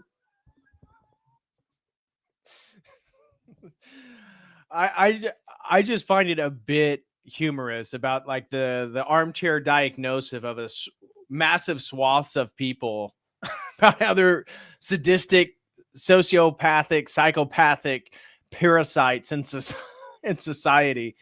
that's what changed the dark triad to the dark tetrad. I think the reason for that is that if you have a dark triad orientation towards the world and the world turns against you, it makes you so angry because you're rejected and unsuccessful that expresses itself in positive delight in the unnecessary suffering of others, right? So this is dark material. Yeah. Now, there's no reason to assume that the cluster B dark tetrad types would do anything other than gravitate towards storehouses of value. First of all, the parasite problem is a very deep problem biologically, right? It's so deep that some people think sex evolved to solve it. To mix the genes, it's harder for parasites to move down the generations, right? So that's actually one of the canonical theories for the evolution of sex itself. Why would you take a 50% hit in terms of genetic transmission when you could just clone yourself? Well, the parasites can breed, multiply faster than you can. And so they have the upper edge in a lengthy battle. So you mix up the genes and anyways, so the parasite problem is a very old problem. Yeah. Okay, so I want to add one more thing to that. Yeah. So imagine that a system of knowledge is a way of representing the world and navigating in it. Okay, so that would be like a scientific theory or an engineering theory, right? And so you might be able to assess that theory on the grounds of objective fact, say. Okay, but then imagine that there's a different form of language game, and that is that you orient yourself with you bring a number of people together and you lay out some game rules. They could be religious axioms. In fact, I think religious axioms are game rules. I think that's the right way to think about it. So religion's a game. Religion is just a social construction for the game of society. Okay, interesting. But it could be political, right? So communism. And I don't disagree that in general, I mean, in a sense that religions influence the strategic game strategy of upward elevation and hierarchical formation in society. Yeah, but that's a pretty reductionist way to define religion and its influence on society is it just develops the game rules. A pseudo-religion has game rules, axioms that you have to accept. And so does conservatism. These are games that can integrate a large number of people. Okay, so that's a slightly different function, right? Because now it's like if you and I decide to play basketball, we're going to produce a hierarchy within that set of rules, right? Whatever set of rules you lay out, people are going to be differentially able at implementing. That's right. Right? Any set of rules. That's right. Right? So for example, if you're in a gym and you have school children roll and you had a competition, you'd get a hierarchy of rolling speed. Yeah. And then the top rollers would be the high status people within that game. So you can organize systems of knowledge so that they're ground rules for a game, and then you produce a hierarchy. Now, hierarchical position has value. Yeah. So the higher you are in a social hierarchy, the more positive emotion you feel and the less negative emotion. and the less likely. Now he's, again, about every interview he does this spiel. How does this again connect with the woke right? You see what I mean by this conversation being so abstract in general? It can incorporate anybody. They don't describe who they're talking about. They don't describe an instance. They don't describe an argument that the woke right makes. It's just like demeaning them as like these pathological people who are parasitical and like pursuing institutions. Like, I just want an example of who is the parasite. Like, show me the woke right and how they're infiltrating institutions. I just want to see it. I want an example. You are to perish. Yeah. Partly because you have social capital and social support. So people will compete for status within the confines of any given hierarchical game. That's a whole different function than representation of the world. Now, maybe you'd hope that your game represents the world too, which I suppose is that would be something like competition in a scientific lab, right? Because something like that. Something like that. Or competition within a game that's actually productive and self-sustaining. Sure. Yeah. Right. And the axioms of Western culture seem to be a game like that. They do. Right. Now, okay, having established that, you can game it. Yeah, of course. Right. And so that seems to be, okay, so we agree on, so far, there's nothing in that you think is objectionable? No, nothing. No, that's right. I think that's exactly right. And it's a good way to look at it. And I think it opens a door to how this becomes woke in a particular way if we get very, very general. Because if you actually want to know the controversy about woke right, what's happened, Eric Weinstein told me this. I know we're not going to name names, but it's positive. Yeah, okay. He told me that what he realized, and of course he's a mathematician as well. So I'm a mathematician. So he said he told me this at ARC. Actually, we were having a conversation, and he said, when I realized what you've done is generalize the concept of woke, and then applied it in a different domain, it clicked. So it's no longer just left wing totalitarian behavior. It's now this mode of totalitarian behavior that I can apply. It's transferable. Correct. And so with the hierarchy, well, not just the hierarchy, everything you just described, but you have these reservoirs of value in hierarchies built off of these games. Yeah. So there's value there. And the parasite is drawn to the reservoir of value. Wherever it is. And the idea is that you want to be high status, but they have natural limitations because they're not competent. They're not competent. Yeah, they're outside of the range of what brings you to the top of these hierarchies. So who is the woke right then? Because Lindsay claims Tucker's part of the woke right and Dave Smith part of the woke right. But then he's acting like the woke right are these incompetent losers that have psychological problems in their mom's basement. Who's he referring to? Like, that's what it's so frustrating. Who are you talking about? Low in conscientiousness. They tend to be. That's right. And so what would you do? What you would do is there's a word for what you would try to create as the parasite who's now latched on. The thing you would try to, there's different, if you want to talk about it in politics, there's one word, and if you want to talk about it in religion or more generally, there's another. The general word or the religious word is cult. You'll create a cult where you've taken a variation on those rules to where there's a new status game that's rigged so you're always on top of it. Yeah. And what you're going to do is pervert the underlying rules. We call it an ideology or a cult doctrine. The word in politics would be splinter. A splinter movement within a broader movement. So MAGA is a political movement, and you can imagine a splinter off of it, or the Democratic Party had a political movement, and the Justice Democrats came along 10 years ago and made a splinter off of it that created the Squad. A lot of people know that history, at least, so it should be, germane. So the generation of a localized cult is sort of this hypothesis, and the ideology grows out of the desire for the people at the top of that, who are parasitizing the hierarchy to create their kind of internal nested hierarchy, where they're on top of the whole thing. And the way they do that is by saying the big system is gamed. The big system is rigged. The big system is fake. See, this is where they're upset about the criticism of modernism, right? And you're going to hear Peterson kind of defend the institutions and such. So if you then are critical of the system and you're saying that we need an ulterior or alternative system, you're part of the woke right, guys. Sorry, you can't criticize the system, or you're postmodern and a leftist pretending to be a conservative. What? But you can see now, again, whenever they're talking about the system, replace this with modernism. And we have a secret truth about how things really work. And now you enter into the Gnostic kind of, I don't know, even metaphysical space. The ancient Gnostic religions, whether against Judaism or Christianity, all held out that Yahweh, the character, the creator God of Genesis, was in fact a demon who had tricked everything. He wasn't the actual highest unknowable God. He was this low level, functionary God who said, I'm going to rule over all this stuff. I'm going to imprison them in this, wonderful garden. And then, whoops, they disobeyed me and almost realized the game by eating from the forbidden tree. So now we're going to throw them out into a real prison. And they've been, in the Heideggerian sense, they've been flung, their being has been flung into a world they didn't choose, in which they suffer. And you get the whole Gnostic architecture. But the way that Gnosticism attracts is by saying, and I can make this kind of...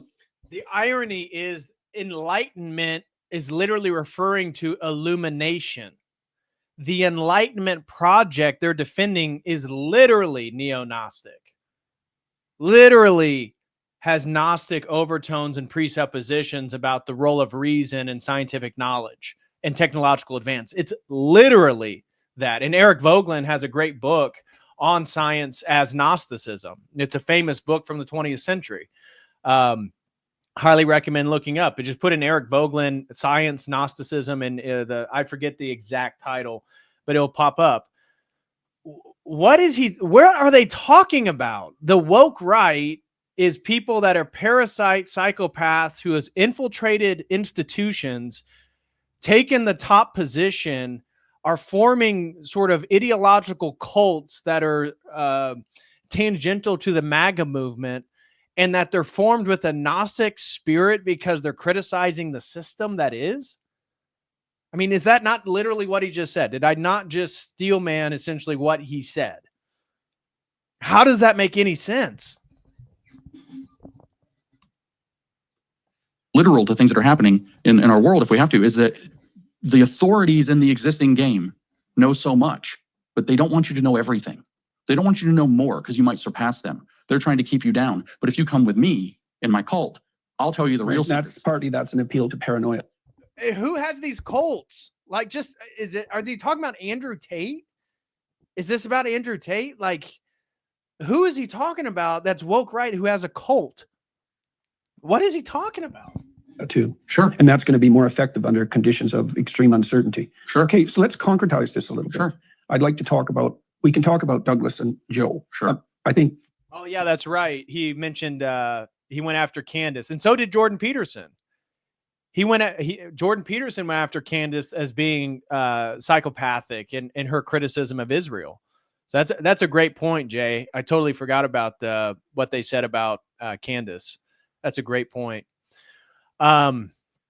Matthew throws in another $5, says Jordan Peterson needs to stop wrestling with God and start worshiping him. Amen to that.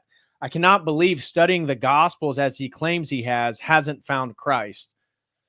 It's a good question. A very, very good question. Rob throws in 10, no comment. Thank you so much, Rob. Really appreciate that. Jay Hamza throws in 20. Thank you very much, Jay. He says, these two guys sound straight out of the Prince Niccolo Machiavelli. I sincerely believe they became what they preached against. I mean, it kind of seems like, what sounds more woke?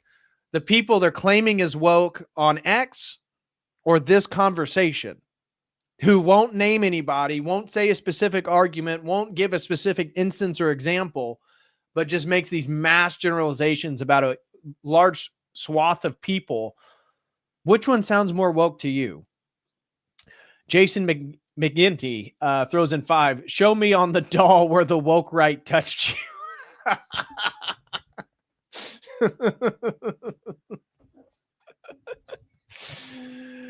Oh, that's hilarious. Love that one. Thank you so much, Jason. Sal throws in 20. Thank you so much, Sal. It says, dude, you were on fire today with that opening monologue. Well, thank you so much, brother. Really appreciate the kind words and the support. God bless you and the family. And Austin DeTulio throws in a generous $20 with no comment as well. Thank you so much, Austin. Really appreciate that. God bless you, brother. Let's amend our rule. We're not going to point any fingers at woke right people. Okay. I'd like to talk about the current situation. Yeah, the situation and the ideas I think are important. Well, Douglas's point with regard to Joe was that it's troublesome for those with a conservative bent to throw away the idea of institutional legitimacy. Yeah. And that's a fair comment, standalone comment. Joe's rebuttal to that, insofar as he had a rebuttal, because I thought the conversation was actually pretty civil, given how difficult it was that the institutions have been so cataclysmically faulty in the last 10 years that the only possible antidote to their falseness is really unrestrained investigation. And Joe's been a master of unrestrained investigation, obviously, because he's allowed his interest to take him wherever it goes, which allied with a certain amount of conscience is a pretty good orienting function as far as I'm concerned.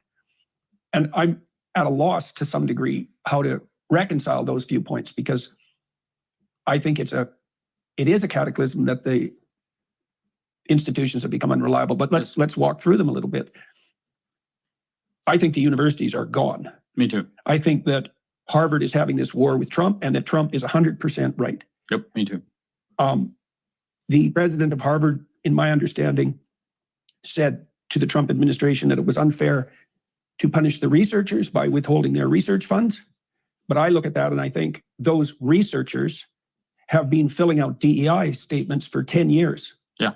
So as far as I'm concerned, they lost all their credibility. They're not independent researchers at all. Oh, that's right. And they could say and have said that they were just following the rules. It's like, that's not a very good excuse if you're a seeker after knowledge, right? If the rules have become pathological, you have an obligation to cease following them. Harvard took it. So I have a different take on this, and I've talked about this before, this whole Harvard thing. So really what it came down to is Trump, really what seems to be by pressure of the Israel lobby and Zionism, punished Columbia and Harvard because they allowed these, leftist protests for Palestine. And, nobody's here to support the radical leftists, and these kids on college campuses. But I thought that was a total violation of free speech in the United States. But I was glad that Trump did it, because the only way that we can get better education in this country, higher education, is for the federal government to no longer be involved with subsidizing the universities and granting and guaranteeing the student loans that all these students have to take. So the government guarantees the student loans, allows the universities to raise tuition, and then can dictate what it is that they're researching. So he's talking about the researchers. Well, what are they researching? I guarantee it's something that the government wants them to. And so I'm all in favor of universities not taking federal money. And the best private schools in the country, the best quality education, are those that have the least amount of federal dollars.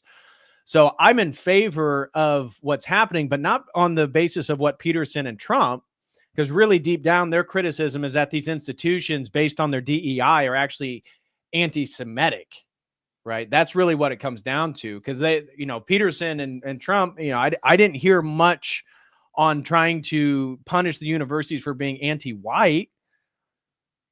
I mean, I know Trump has made mention of that multiple times, but it seemed to me action was only taken once it was deemed that these universities were harming Jewish students and that it was verging on anti-Semitism, and that even people with green cards could be deported now, even though our actual deportations are way, way, way below than what we were promised by Trump before the election. And from my understanding, there's multiple reasons for that, but just throwing that out there. Its DEI head, I think it was Harvard, and kept the person and changed the name. Well, that's all the universities are going to do that. Yeah, that's right. Why wouldn't they? And that's just fundamentally deceitful. More deceitful even, yeah. Right? It's another form of mimicry. And I guess that's another thing we could point out about the psychopathic 5% is that they're masters of camouflage. Yeah, What a psychopath does is mimic competence, right? That's right. And usually they can't get away with it, because not for long, because they don't create, they destroy. And eventually that evidence accrues, and then they have to leave and find another host, so to speak. Right. Now online, that's a snap, right? Because you can just switch. Exactly. You can just switch your identity, and that's right. And you solve the problem, or you can multiply it beyond. And then there's a bot problem online too. Tremendous bot problem. Yeah. We've tracked some of that. And for some of these discussions about the woke right, 30% of the comments are bots. Yeah, right. So that means we're 30% of the comments are bots. I don't believe it. I don't believe it. Jordan Peterson was part of that study, if you remember, that labeled Christ as King as being anti-Semitic trope in American politics. So if you guys weren't aware, there was a study that was put out probably a month or two ago, And it did identify like Jack Posobiec and Candace Owens, Nick Fuentes as the woke right, or these pernicious. They don't use the term woke right, but these pernicious figures on the right that are anti-Semitic are using the term Christ is King, and therefore Peterson actually aided and abetted this study and promoted it, and led to his outlandish sort of criticism against Candace Owens for things that she said about Israel, which I don't follow Candace very closely, but the stuff that I've seen that has been controversial seems pretty like factual. I mean, when we're talking about genocide in Palestine, Israel, the IDF is getting ready to go full force in Gaza, I think like this week. So I don't really get it, but this force on the woke right, the forcible use of woke right, and then this forcing and this expanding definition of anti-Semitism, I think are going hand in hand. And this pre-modern worldview, as I said, was the pre-modern Catholic Church or Orthodox Church, was it super pro-Zionism? No, not really. Actually, it was very anti-Zionism because those institutions, at least historically, identified themselves as Israel. So maybe all this criticism of Israel is, one, due to actions that they themselves are doing, two, coming from people like Douglas Murray and Jordan Peterson and James Lindsay, who then denounce you if you say anything critical of Israel. And in fact, that's literally what they will say in this interview. At one point towards the end, they'll say that the woke right is critical of Israel. So you're seeing that the pre-modern Christian worldview is very explicit that it itself is Israel. So it probably views Israel and what's happening now in probably eschatological terms. Very, very different framing than the way that they're laying out. Eliminating the psychopathy. Like I've thought for a long time, and I do think this may be the case, that virtualization enables psychopathy. And if that's the case, we're in trouble. We're in big trouble. Well, at least 50% of internet traffic is criminal, right? It's it's 30% pornography, which is close enough to criminal. So I think distinguishing them is not useful. And then now that probably hurt James Lindsay because he's a known simp, right? So it's kind of, semi-emphasis. It's known that James Lindsay is like pro pornography, and that he's talked about how he supported like OnlyFans girls and tweets and stuff on X. It's known that like when you could follow likes on Twitter, like what people liked, like he was liking all these thirst traps of these girls showing their breasts and stuff. So Peterson saying that pornography is like one step away from criminal behavior. That probably hurt Lindsay a bit. Emphasimps. There we go. Thank you. The emphasimps. Thank you, Steve. And that's perfect. The emphasimps. Like old people are just scammed nonstop. Nonstop. Right. And there's no policing, and there can't be, because you can hide so effectively. Right. So, and then what it seems to happen is that the unrestrained psychopathy spills over into the public domain, and everyone is mad, like in both senses, angry and insane because of it. Let's return just for a moment to the hierarchy idea. So you pointed out one interesting mechanism of attaining status, which is to twist the rules slightly, create a new game, and dominate that as its originator. Right. So that's a transformation of a process that's actually creative and adaptive, right? Because if I wanted to make a variation of a business, I could do that. And then if I served my customers well and so forth, I could climb to the top of that new business niche and succeed. This is the parasitical equivalent to that, right? It's to generate a version that does nothing but attract unwarranted attention. That would be the narcissistic spin, and to use any means whatsoever to attract that attention, while directing blame to the parent structure. I think that's very important. So, for example, with Karl Marx, he phrased his vision of communism wasn't the crude communism that was experimented with by Gracchus Babeuf in the French Revolution. It was a transcendent communism. And I use that word because he doesn't call it transcendent communism. He calls it communism. But what he says, his exact wording for it is it's communism as the positive transcendence of private property as human self-estrangement, and thus a complete return of man to his true nature as a human or social being. Right. We'll be right back, but first, here's a sneak peek at the member-exclusive portion of this episode. What the hell is going on? I mean, the left is doing what the left does. The issue is never for the cost of more. And they saved all the discussion on anti-Semitism for the members-only video on Daily Wire. Confusion into the it's much deeper than people think. It's redistributing property. It's to transcend property. And so how does this turn into what I said is that the game, which at that point he's looking at, it doesn't matter if it's capitalism or feudalism or even slavery, it's the private property game that he believes is the course of history. He says, well, everything is actually that thing's fault. And people who play that game are the people who are the problem. And that's how he recruits. He finds people who are losing within that game, who are being injured by that game, and says, you know what? It's not you. It's the whole bloody game. Come over here. We've got a different game. But the trick is, who's at the top of that game? With Karl Marx, it was Karl Marx. It wasn't the people ever. If you read it, so what's Communist Manifesto? We'll just break it down. Chapter 1, Communist Manifesto is titled Bourgeois and Proletarians. Bourgeoisie and proletarians. So he describes the relationship between the people who are playing that game, the bourgeoisie, and then the proletarians, who are the workers at the bottom, who are making that game possible. And he says, all you guys down at the bottom are getting exploited. You're being alienated from who you really are. You're alienated from your product. Everything's terrible for you, and it's exploitation. So the winners of that game can cheat. How does Marxism have anything to do with the woke right? Again, where's the examples of these woke writers who are super Marxist, super socialist? You see what I'm saying? That's why I talked about how the references he's going to go through for like the next two sections of this interview is talking about the Communist Manifesto and Hitler's Mein Kampf.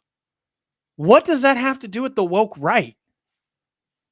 Starts out brilliantly. So what's the relationship between the communists and the proletarians or the workers' movements? It says we don't disagree with any of the workers' movements. We actually are the highest expression of them. So we take their vision and put theory behind it and take it to a higher level of understanding, and we're going to bring all you guys with. And so naturally, what's going to happen? So let's say he agitates the proletarians to revolt. He's just said that the shepherds are going to be the Communist Party. And then who's going to run the Communist Party? Karl Marx. Yes. So it's a whole thing is a giant scam. You guys see? You see? Karl Marx developed an idea, and he was going to be on top of this ulterior cult that was tied to society, and it was an institution of hierarchy, and he was going to place himself as the sole source of authority. You see, that's just like what Hitler did, and that's just like the woke right. You see? They're doing the exact same thing. James Lindsay. Blame the existing system to agitate a large group of people who aren't winning within that system to elevate switch games to the with him at the very peak. Okay, so to me, I know that we've talked a little bit about religious matters, but I'm going to delve into that. Actually, before we put a bookmark. Yes. Because Hitler did the exact same thing. The exact same thing. Mussolini Here did the exact same thing. Hitler is much more clear. He says, we had this German race. And back in history, he writes this fictional mythological history of the Germans. Some of it, if you read or see it, is just kind of humorously, transparently false about how great they were in antiquity and all of this. So we've got these Germans, and they've got all this, he's got this whole occult, theosophical, Aryan stuff that he's brought in from Helena Blavatsky and read The Secret Doctrine and all this weird occultism. He's attached to race. And in Mein Kampf, second volume, chapter 1, he talks about, well, the Nazis have a new world concept, Weltanschauung. And that world concept will be the racial world concept. And then he lays out how the state exists to preserve the race. That's the point, because when you have the race, you have the people who will generate high culture. When you have the people who generate high culture, then you can advance society to its highest level of expression and man's highest level of expression. Very progressive ideology. But what he's saying is, we had this somewhere in this mythical, distant, foggy past, and we can recover it. How? By taking every step that we can to figure out the race and purify the race. And guess what? Everybody who's with me that wants Germany to be made great again after World War I and the ravages of the Treaty of Versailles as they saw it, and Oh, was that a subtle little jab at Trump saying the Make America Great Again has fascist overtones? That sounds kind of woke to me. What about you? Challenges that came with the interwar period as we see it now. All you Germans who are mad at Europe and mad at the French and you're having a bad time, guess what? There's a mythic Germany that you've lost and we can get it back. Hey, come on, let's go. And here's the ideology. It's our racial world concept. And here's how it's going to be organized, not with this vanguard Bolshevik model over there that the communists use, but we're going to use what I call the Führer principle, not me. Hitler called. It's exactly what I said, Rob. Have we got any sort of concrete definition or example of the woke right?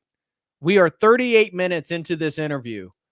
Not a single concrete example They won't mention people, which, okay, some of the people Lindsay's in it with are friends with Peterson. I can get that.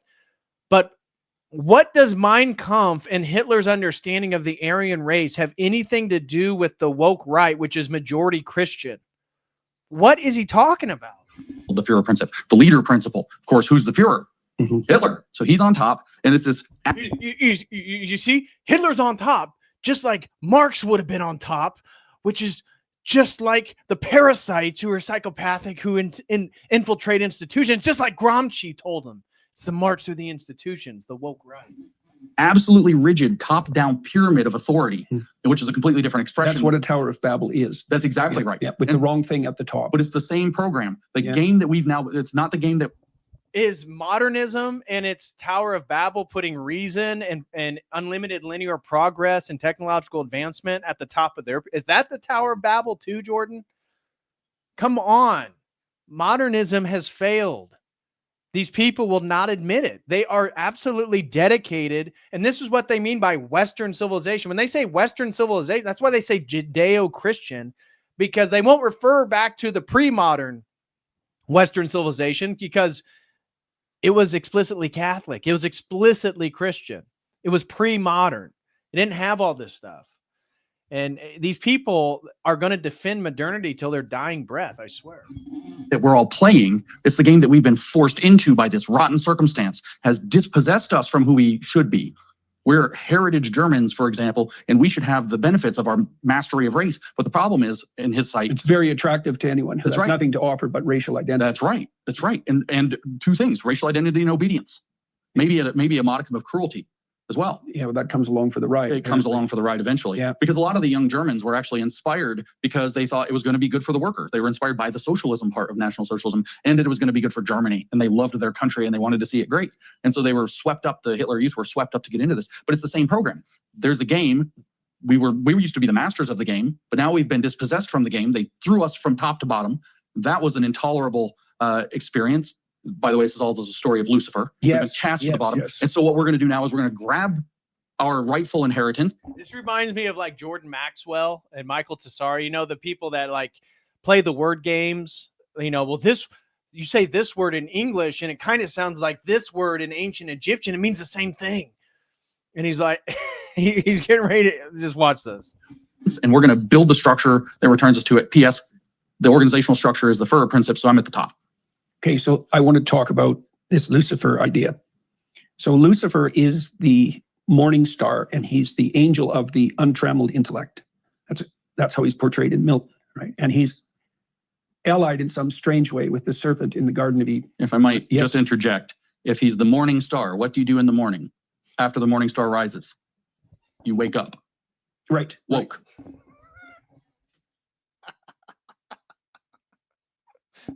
What? I need a citation for that one. Right. The spirit of enlightenment. Right. Okay. Oh, the spirit of enlightenment. You mean the classical liberalism that both you guys are devoutly tied to? That's what you mean. That enlightenment? So or dark enlightenment, as it were. Yeah, right. Absolutely. Well, that's the question. What's the difference between genuine? What's the difference between what's genuine and what's false? Let's say. Yes. So in the story of Genesis, God tells Adam and Eve that they can pretty much have free reign, except for one thing. They can't, as far as I can tell, what it means is they can't take the right to define the moral order to themselves. They have to abide by the moral order, that there's an intrinsic moral order that's grounded below nature, even grounded in the principle of being itself. Sure. They have to ally themselves with that. But Eve, interestingly, Eve is tempted by the serpent. Maybe her powers of discrimination are somewhat lacking. Maybe her proclivity to empathy clouds her. And maybe it's a form of feminine pride. In any case. Whoa, Peterson, was that a case for the patriarchy right there?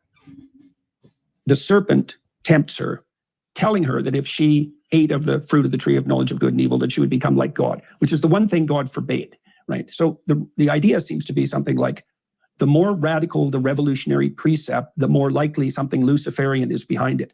So it's a serpent in the garden, so it's clearly something poisonous, but then it gets weirdly associated with the idea of Lucifer, right? Which is a very strange leap. The leap is something like, what's the most poisonous of all possible serpents, right? So then it becomes a meta principle. And it looks to me like it's something like the drive to power. And that fits well with the notion that, well, Marx would be on top of the communists and Hitler would be on top of the Nazis and Mussolini would be What does this have to do with the woke right? top of the Italian fascists. Yeah. So if the belief system is pressed into the service of the hierarchical status of its originators, then there tends to be something profoundly Luciferian behind it. Yes? Yes. So now we're talking at a very abstract, deep, whether metaphysical is, I think metaphysical is the right word, Yeah. level for what represents woke. This isn't going to be recognizable to your average Joe on the street who's dealing with, a pride parade and saying, well, that's woke. I understand woke. But yeah, and they are called pride parades. They are right? called pride parades. And the cardinal sin of Lucifer is pride. Is pride. Right. It does the fit together. desire to replace God, to replace the fundamental moral order. So I figured something else out too recently. So imagine that you could. Oh boy, let's see what this little nugget of wisdom is, this new one that Peterson's figured out. Found a society on power, because you can, at least for a short period of time. And imagine that you could organize a group of people hedonistically as well. So that would be the real dark side of populism, right? We'll just have the government give people, it's like Pleasure Island in the Pinocchio video, right? Bread and circuses. You can get away with that for a while. Power, hedonism. You can abandon everything and sink into a pit of nihilism. That's not very effective psychologically or socially. But then that begs the question that the postmodernists wreck their ship on, I would say. Is there a unifying principle, a high order unifying principle? That's the meta-narrative idea, right? Because the cardinal proclamation of postmodernism is that there's no pinnacle meta-narrative. There's no upper union. Yeah. But I think that's wrong. I think that the principle of voluntary self-sacrifice is foundational. And I think that's the narrative that runs through the biblical corpus. Right? You've given very, very eloquent speeches on that. Yeah. Well, and so then we would have a dynamic where because we're trying to figure out how to identify the Luciferian players, let's say. Exactly. That seems reasonable, right? So they're in love with the creations of their own intellect, but that intellect is not serving the principle of voluntary self-sacrifice. It's serving the principle of power. Right. You remember in the gospel account, when Christ is in the desert, the third temptation that Satan lays before him is the temptation of power. That's right. Right. Everything that you see before you. Yes. Yeah, Matthew 4. If you follow me. That's right. Right. So that seems okay. So you don't have any problem with the underlying dynamic of that? No, not at all. No, not at all. And I see, a fruitful discussion. So what was this new nugget that he just discovered? Is it that self-sacrifice is the unending thread or the underlying thread of Western civilization, and that people who are power-seeking, hedonistic, or nihilistic fail to recognize the value of self-sacrifice? Is that what he just said? I think that was the nugget. I mean, correct me if I'm wrong, guys, in the chat. Yeah, I know, Bill Hicks.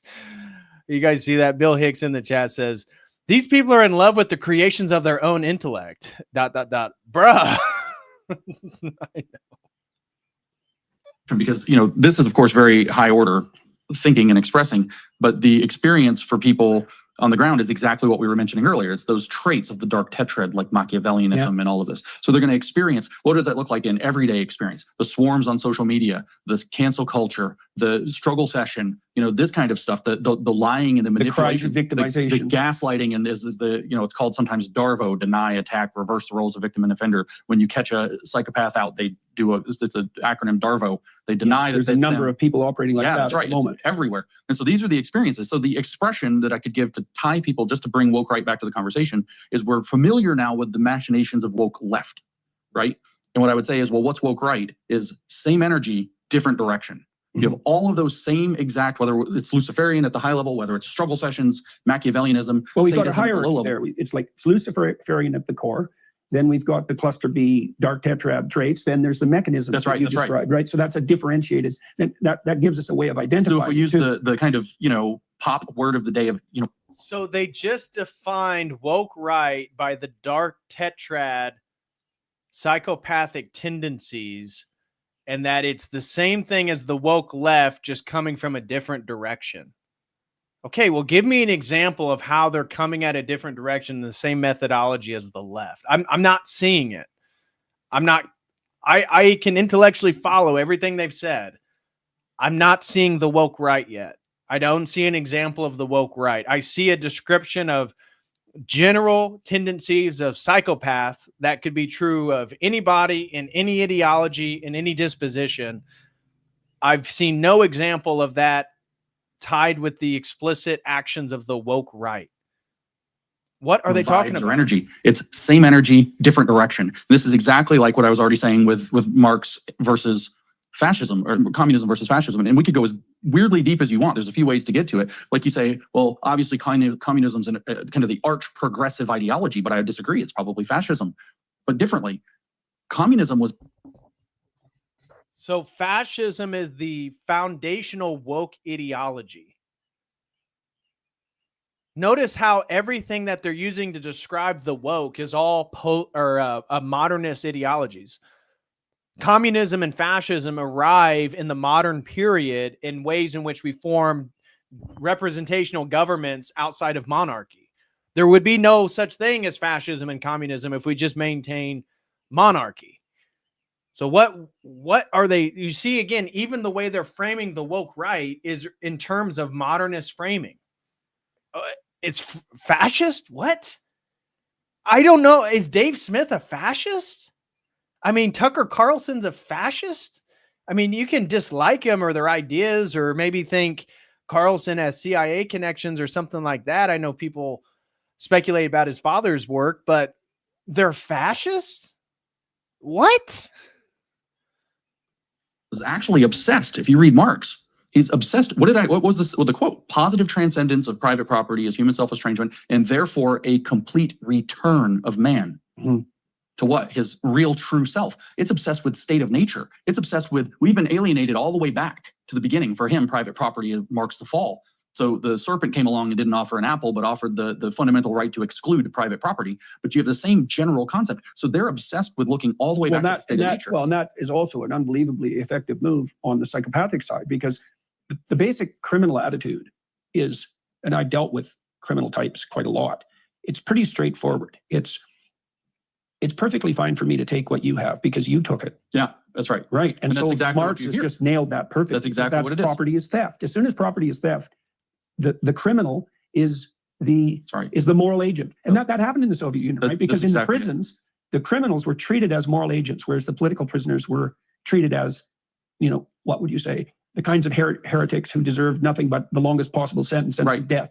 Right. Because the criminals were victims. If property is theft, criminals are victims. That's a hell of a satisfying outcome for the criminals. That's right. And so what you have in that same paragraph, so you have Marx saying that what we're going to do is get back to our state of nature. But we're not going to go back. It's not going back. He's just discussed Babeuf and the failure of the French Revolution commune model. That it was all low end. It was, grubby. It was dirty. They had no high culture. They had not, same as Hitler's interest, no high culture. He says this is wrong. We're going to have a transcendence. So we're not going to go back to state of nature. We're going to transcend. And all he's doing is rehashing Rousseau, which had passed through Hegel and Schiller. And what Rousseau had said is we need to be, because he wanted to live a free libertine lifestyle, not liberal, but libertine. But he liked being a citizen, didn't he? The transcendence had nothing to do with a sort of mysticism. It had to do with Karl Marx's adoption of Hegel. Hegel's dialectical process that leads into the sentient awareness of the negative and the positive, right?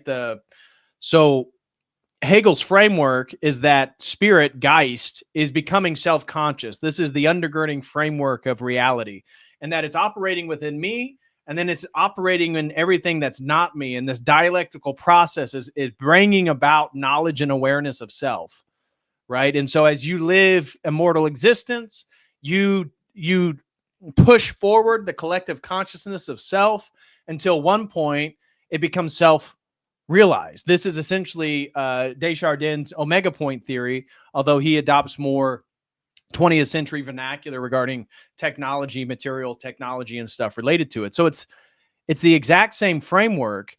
The transcendence is built into the Hegelian structure. Transcendence is the end point. Transcendence.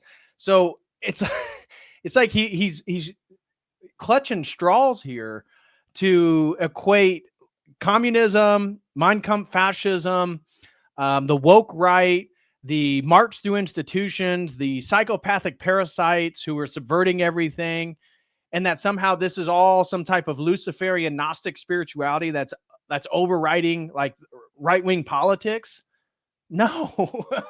Like, this is all a self-projected delusion. It's just people who want to be traditionally Christian who recognize that modern society actually does not resemble traditional Christian values.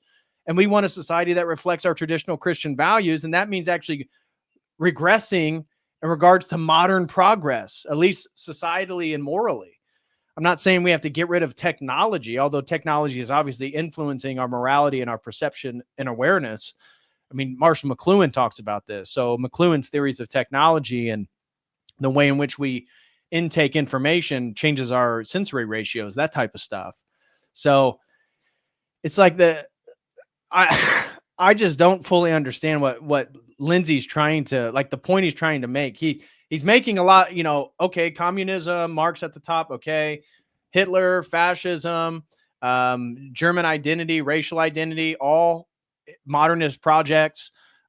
He was at the top of his program. What does this have to do with the woke right?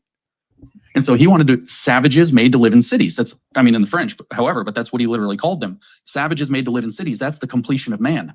The omega of man, alpha of man is the primitive communist. The omega of man is when you reach the point where you have the same sharing attitude and liberated lifestyle as the beginning, but now you have all the high culture and benefits of all the production in between. So it's a perfectly paradoxical and impossible thing, but Marx calls it the riddle of history solved that knows itself to be its own solution. What does the future hold for business? Ask 9 experts, you'll get 10 different answers. Bull market, bear market, inflation, data, 100 million post goms. And so that's, and it's like they're fighting the modern. Again, these are modernists, right? And in the defense of modernity, they're still fighting other modernist projects.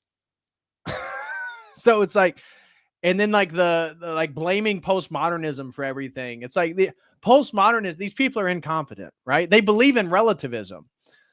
Like they're totally destructive in their prescriptions to the failures of modernity, but these people aren't like major threats. Your average postmodern like academic, like they run a gender studies course. They run some gender studies journal. These aren't the boogeymen. They're dumb. Postmodernism is ridiculous. It deserves to be ridiculed and demeaned. But postmodernists are not a logical scapegoat for the problems we're facing right now. So that's the alpha and the omega. So that libertine offering is an interesting twist. I've been trying to puzzle out. I wrote this article with Jonathan Pajot on the scarlet beast of the apocalypse. And it was really illuminating to me. There's lots of the book of Revelation I just don't understand, me and many other people, but I understand some of it. So the scarlet beast is the degenerate state. So imagine that when a uniting principle disappears, so that would be the Nietzschean death of God, you get the postmodern condition, which is that there's no uniting narrative. And so the state grows a lot of different heads. It's kind of a hydra now. It's collapsing into chaos, symbolically speaking. It has a lot of different heads because nothing's uniting it. And that's why it's blood red, because that's a very dangerous condition. It's a fragmenting condition. Okay, so that's the scarlet beast of the degenerate state. This is a symbol of the end of times. And I don't mean the end of time per se. This is a symbol of how things end, right? Always. And the funny thing is that modernity is ending. Like the world, the post-World War II consensus and global structure is being reconformed right now. And the presuppositions of modernity, the younger generations, millennials and Gen Zers, are not receiving the promises that modernity was going to afford to us. And so when they're talking about the end of the world, it's ironic because transhumanism is the endpoint of modern progress. I mean, it is that's how it describes itself. Transhumanism specifically describes itself as the continuation of Enlightenment humanism, now with the capabilities and capacities of 21st century technology and science. So this whole thing is just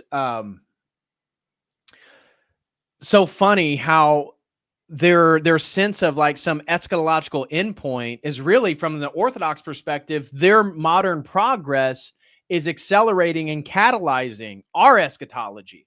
It's modernism in its pursuit for global control. It's modernism, whether it be fascism or communism, that's wanting to build a centralized structure. It's modernism that's created these democratic political structures that actually oppress the people and only get false options that are already given the green light from the power players that be. That's modernism. It's modernisms that disenchanted the world. It's modernism that killed God. I mean, Nietzsche said when God is dead, he's talking about modernity. He's talking about how modernism has killed the tradition of God. It's like, what are these people talking about?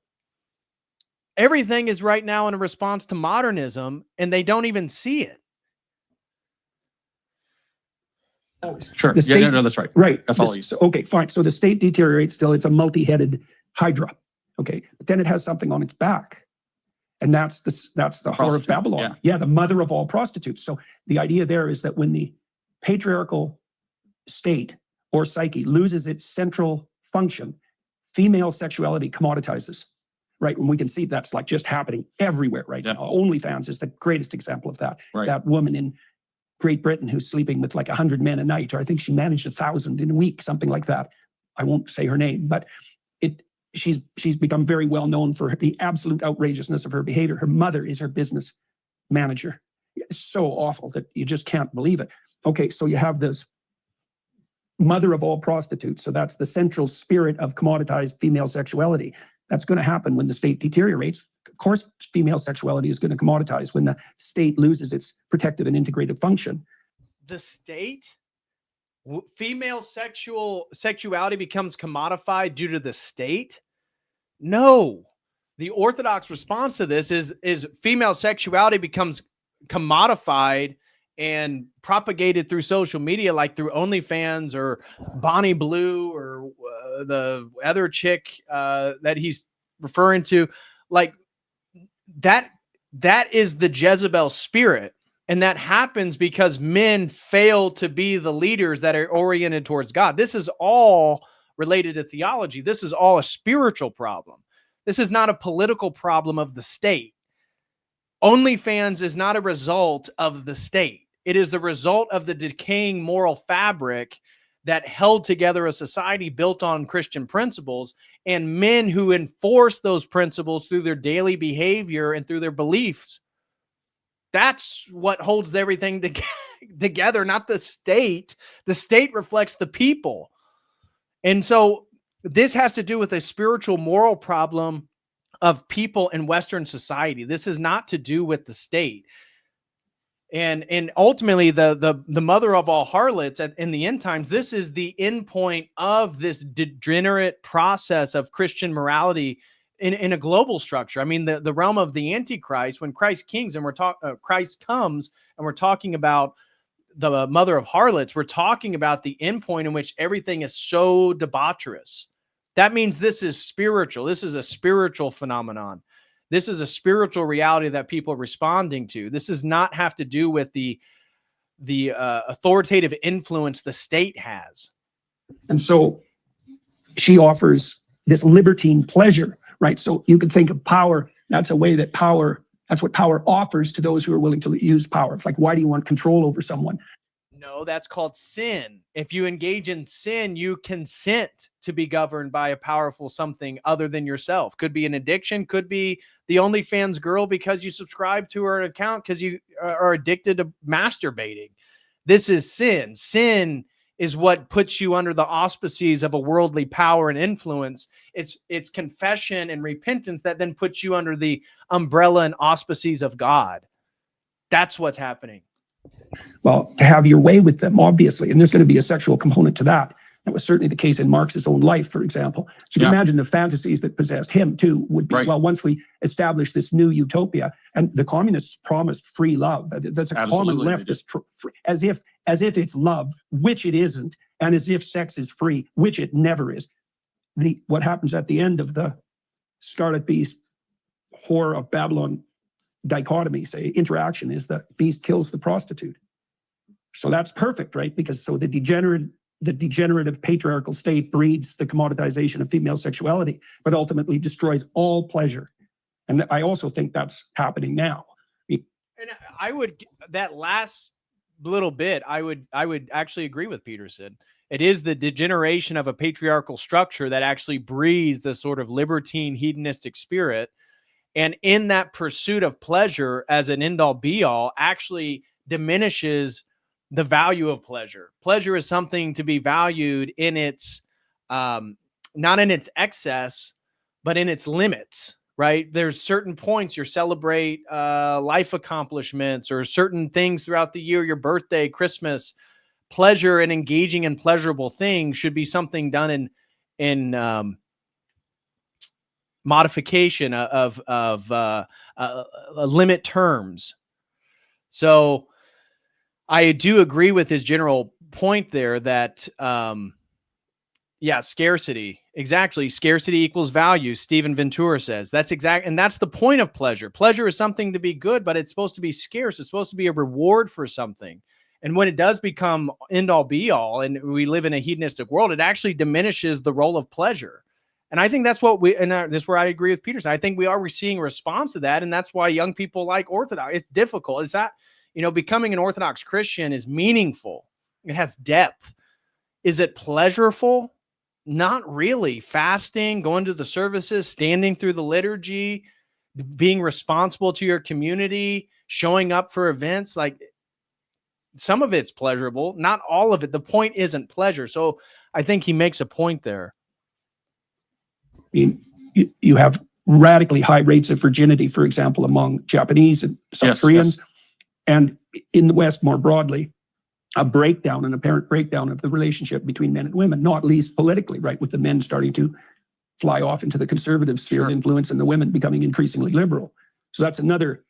It shows you the fact that these mythological tropes appear fitting shows you how deep the malaise is, right? Sure. The culture war is way deeper than the political. In a vehicle to this is transgression, right? Transgression of the existing order. And transgression, I think, is such a key feature. In fact, I've described recently a cult of transgression that you can easily describe on the woke left, right? And it kind of fits my same energy, different direction, or same energy, opposite direction. Because you see with both of these two wokes, but also other these kind of degenerate ideologies and psychosocial dynamics, you have this cult of transgression where it's like the payment to be in the cult is to transgress a little further. You start with, we need LGBT representation. Okay, we've already transgressed because the T is different from the LGB.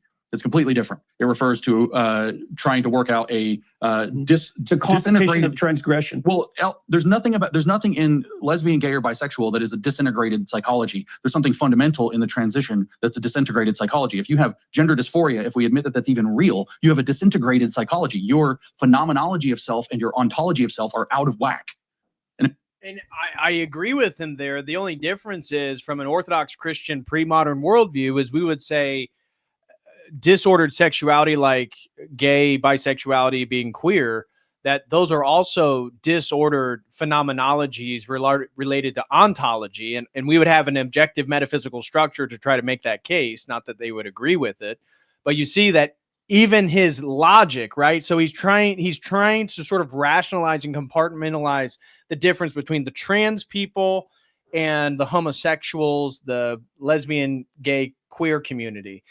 And it's like, but on what basis are you defining what's good and bad? On what basis? Because it's modernism that actually gave rise to, the American Psychological Association that is redefining gender dysphoria. What's wrong with that? Isn't that progress? Is that not a form of modern progress? And in fact, what they do then is once it gets out of whack, they invert it. And they put this phenomenology first and say the ontology has to follow. So if we do enough surgery, somehow we've changed ourselves. This is completely disordered thinking. So it's already a transgression, but let's not get lost. Well, and the foundational principle there is sexual identity, right? This is a very strange thing about these fragmented identity claims is that an identity should unite and it should serve a psychological and a social purpose simultaneously. Sure. An identity that's predicated on hedonistic orientation isn't an identity at all. And this is where the transgression is. What does the whore present? The whore. She presents sex out of its context. Yeah. Free, as you said, sex is never free. She presents free sex, right? So what she presents the ultimate delusion, the ability, sex. The ability to transgress. And so you go from LGBT itself as a word, but we need representation. Okay, fine. So we need to put gay characters on TV. Maybe that's a problem. Maybe it's not a problem. Who knows? Well, we take a step. What does it got to be after this? We know, we need gay characters in children's programming. It's a further transgression. Then we need them in schools. Now we need a drag queen to come read to the kids. Well, the drag performance needs to get more radical. And you can see it in the pride parades too. It's the inclusion of more and more transgressive stuff. This is a cult of transgression, and it's how so now we can link the transgression back to your original idea that you have a hierarchy of social status, let's call it conservative. And so now the parasitic predators swarm in and they splinter it.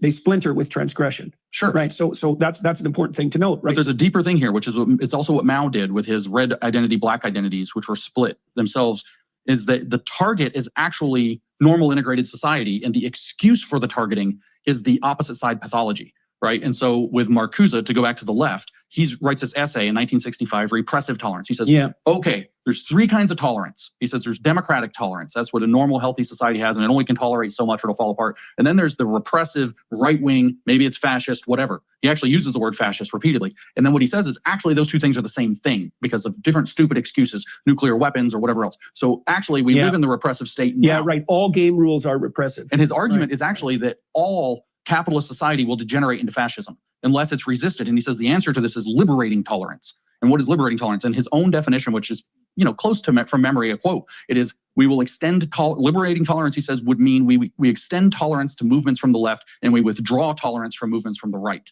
which is everything to his right. Okay, so speaking, it's amazing how that's played out.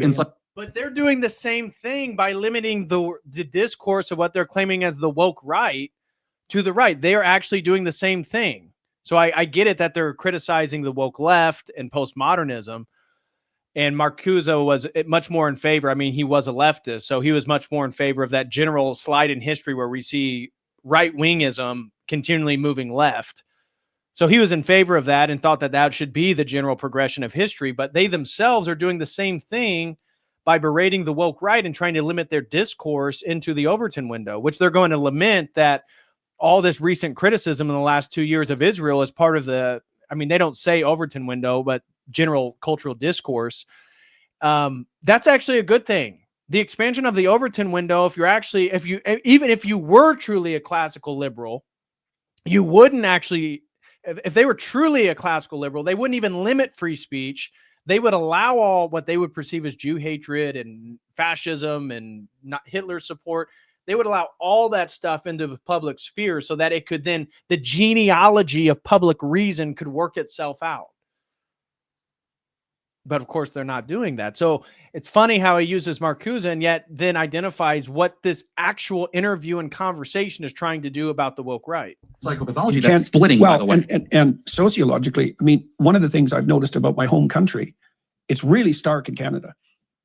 If conservatives protest, they're flattened. Yeah. Left protest, there's no holds barred. No matter how pathological it becomes, the left-wing protesters are always the heroic victims. The trucker convoy was a great example of that, right? Because, it was a disruptive demonstration, although remarkably peaceful, and the legal repercussions are still unrolling. And I think maybe it's, tell me what you think about this. I think it's because it might be partly the spread of the ideas of Marcuse through the culture. Absolutely. But I also think that people are genuinely people. There's something to genuinely fear when actual conservatives protest, because they don't do it until they're pushed to the wall. That may be, but I think is it also an indication that something very fundamental has gone sideways? Because conservatives aren't the protesting type. I wanted to share something special with you as we transition from Lent into extra Easter habit /short. Be peaceful. Trucker protest tells us something different, because the target, these people, this is one of the most genuinely peaceful, pro-liberty, free. It was the Freedom Convoy, and they meant it. And they policed their own borders. And they kept the radicals out on the right. So what happened was they showed up, the left showed up to protest the normal people. I'm not going to say the middle, the normal people, everyday freedom-loving Canadians. And the excuse was there's a far right. Okay. So what happened is I call this ideological flattening or dialectical flattening, but it's psychologically it's splitting. The person that's occupying the leftist deranged position has flattened liberals and conservatives into a single monster. Not so they can fight the conservatives, so they can fight the liberals. And that's happening on the other side. Conservatives will look over and say, well, there's the far left. And all the classical liberals are actually in their camp. And they've flattened them. It's the same splitting behavior. Again, so this is, again, an emphasis of this woke, or an exhibition of this woke right phenomenon of same energy, different direction, opposite directions in this case. And the idea is that they are attacking the middle through the proxy of the far opposite side. So Yeah. I brought up Marcuse because he's also famous for Eros and civilization and the sexual liberation. And we were talking about the pride in the queer theory. Well, those left-wing movements in the 60s all floated on a cloud of free love. That's right, they did. But look at the Pride Parade. Okay, so we need representation and visibility for gay people because there's a repressive society. That's the excuse. It's the far right that won't let anybody come out. So they come out. And is that where it stays? Is that what they're actually targeting? No. You have fetishes, you have all kinds of perversion, degeneracy. I mean, I don't want to even talk about what it is, explicitly, which is an advantage to queer theories. Nobody will say what it actually says. Yeah, right. It's so gross. Yeah. But what they were targeting were liberal societal norms, real societal norms, healthy. Let's forget liberal. Healthy, not degenerate societal norms about sex and sexuality. And the excuse was degenerate's the right word too, I think, because I think one of the hallmarks, because if you are a relativist, you might say, well, who are you to place modes of orienting yourself in the world in a hierarchy? Yeah, sure. You describe some of them as degenerate. The reason that they're degenerate is because when they're employed, they degenerate. Yeah, sure. Of course. So they're games that violate their own principles as they play themselves out. But there's nothing about a guy in fetish gear at a parade in front of children, for example, that's challenging the norms of a repressive sexual society that thinks that, it should be procreative, heterosexual sex only. That's an excuse. It's pretext. What they're after is the norms that hold regular society together. And my argument is that the woke right does the same thing. They have a cult of transgression too. They sometimes call it being based, but that's a completely bad word for what they're trying to describe, because based should mean based in reality, although the origin of the term is slang for being free-based on cocaine. So they're out of their minds, right? It's just funny how this lines up. But what do? Okay, so the left has told us He just did another Lucifer means you woke up with the Morning Star type move. So they're based, the woke right is based because the origin comes from freebasing cocaine and symbolizes that they're out of their mind. Our left has told us you can't be racist. Racist is worse. Everybody's a racist. And of course, they completely made degenerate the concept of racism, the word racism, the accusation, the sky is racist, going for a hike is racist. But they aren't trying to reclaim and say, okay, no, wait, racism's bad. We don't want to be racist and nobody should be racist. And the left completely ruined it. So we need to reclaim the term and have this healthy societal norm about discrimination and bigotry. What they're doing instead is saying it's time for us to be a little bit racist. The left said, don't be racist. So we're going to be really racist. And we're going to do it in order to make, to own the libs, as they sometimes phrase the thing, right? But really it's to reject woke culture as the pretext. They're not acting racist or blaming Jews for everything going wrong in society, or, getting further and further into the racial expression or the white racial consciousness or whatever, the white supremacy or even white nationalism in order to challenge the left. No, they're doing it to challenge the center, the healthy core of society and its norms. Modernity. It's modernity. You see, now this conversation has come full circle.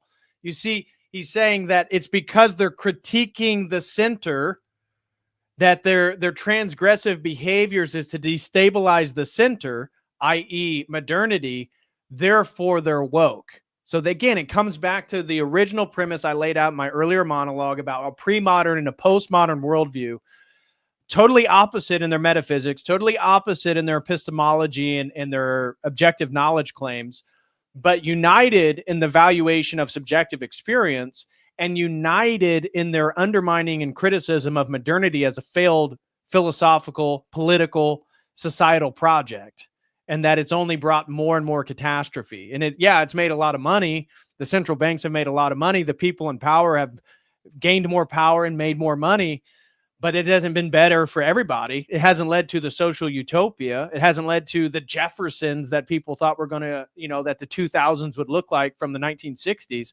Hasn't led to any of that. It's led to stagnation. It's led to higher addiction rates. It's led to suicide. It's led to depression. It's led to massive abortions, single parent families, divorce. It's led to the exact opposite of societal cohesion. And so now we've come to the point where Lindsay has identified the reason why both these things are woke is because they're critical of the center. They're critical of the status quo of society. Well, so that's the target. It's a cult of transgression, but they point in opposite directions. Left, in some sense, says don't. And how do you transgress on the right? Well, according to him, you post a Hitler meme or what? You talk about Christ as king. You talk about going back and living a traditional life. You make jokes about the Crusades, I guess. Like, what is the transgressive behavior? Because everything I'm seeing on the woke white is people condemning abortion and OnlyFans, pornography, a lot of the degeneracy in our culture. How is that transgressive? Unless your modernism condones the LG and the Bs, just not the Ts. That undermines the modernist logic of genders, but it allows for the plurality of sexual expression. You see, don't be racist. They say do be racist, and this is again the communist fascist thing. We're going to liberate everybody. That's what the communists say. They come along, it screws everything up, and there's all this oppression in society. We're going to liberate people from oppression, and everything's going to be utopia. That's Marcuse in a nutshell.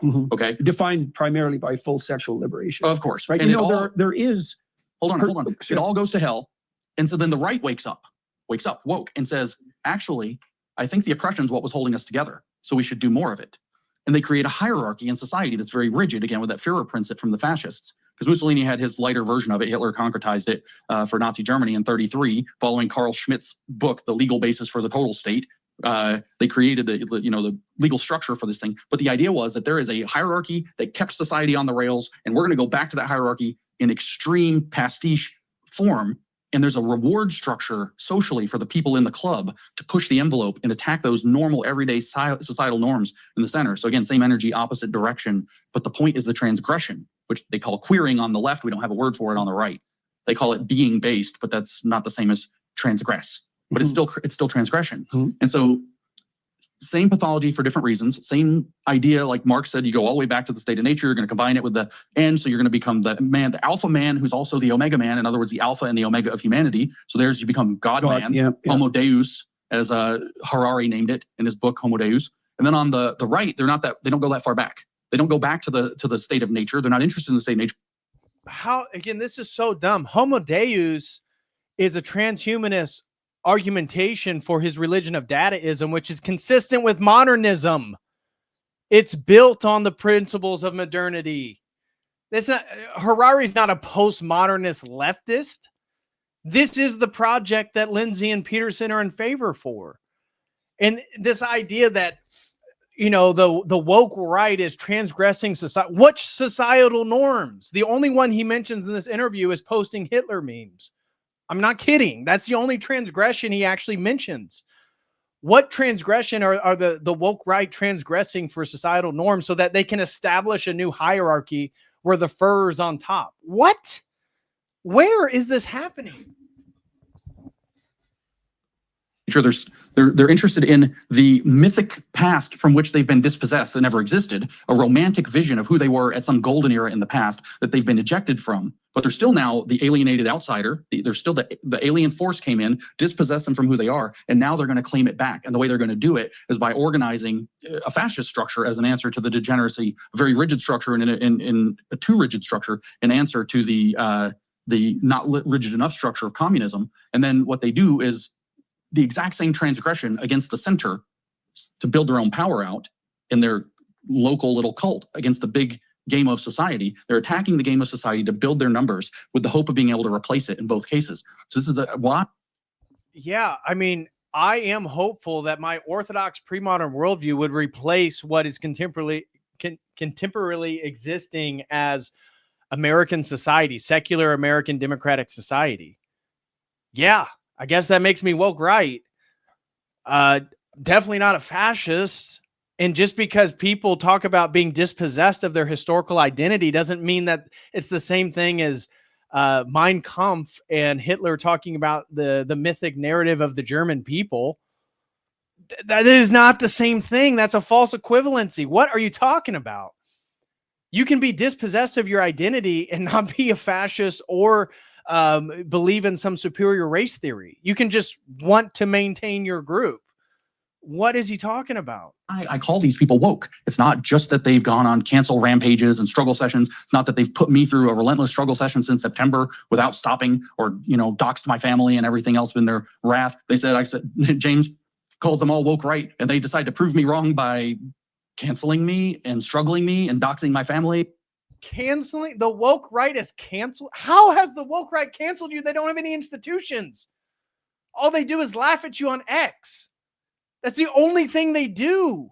They make YouTube videos and post on X and laugh at you and your ideas. What are you talking about? Institutional suppression, cancel culture. You're on Jordan Peterson, dude. What are you talking about? Oh my gosh. And acting exactly like we all went through in 2015 when you stood up about the pronouns. And so that's the thing, Jordan, back then, you stood up and you paid. That was ugly. And you were right. You saw that when they said you will use these literally transgressive pronouns Or else. you said no. And it's like the world lost its mind on you. And it's looking back, it's almost quaint, but it wasn't quaint to go through. But the thing is you were right. And then Peter and Helen and I did the grievance studies papers, and we were right. So we were right. And I see the same structures, the same patterns, the same behaviors, the same reactions, the same explanations with slight modifications. That's the difference between communism and fascism as modern archetypes. And what I see when you can think of those as modern era mythologies for how society is supposed to be organized. And I see the same thing. And the thing is, we were right then and we're right now. Yeah, I've been thinking about it as the hijacking of belief, right? That's a right, nice yeah, phrase. It's a parasite. Yeah. And that hijacking of belief is this, just to take it all the way back to the Gnostic thing, that's what the Gnostic cults did before Irenaeus put them down. And then I'm of the Church of Irenaeus. I am your woke right. I am what? No, we're not Gnostic in any way. What is this guy talking about? This is the dumbest explanation of what's happening. And it's all because the criticism of modernity. Don't you see it now? Don't you? This lens that I provided, does that not just clarify what's really going on? And the protection of Israel in a post-World War II consensus is essential to the maintaining of the narrative of modernity. And so the criticism of Israel right now and the actions they're taking against the Palestinians is causing a global phenomenon. But what's scary for these people is that it's changing American support for Israel. For the first time in history, we're seeing support for Israel go down in America at what was previously in the 1990s and early 2000s at an all-time high. And that's what's scary. That's why Daryl Cooper is part of the woke right, because he has a podcast that he criticized Churchill. This has to do with modernity. This has to do with the meta narrative that underlies the Republican and Democratic establishment, the structure that exists today, and people being ready for something new and an actual change. And the change that Trump is making, though, may be beneficial in the short term for some of us. It may not be beneficial for some of us, but it's not a changing of the system. MAGA is the system as saying, okay, well, Trump can go ahead and become president, because they could have just stole it again if they wanted to. So this has to do with a larger structuring of a global phenomenon, especially in the West, in regards to the meta narrative of the world itself and what would be the ideal structure.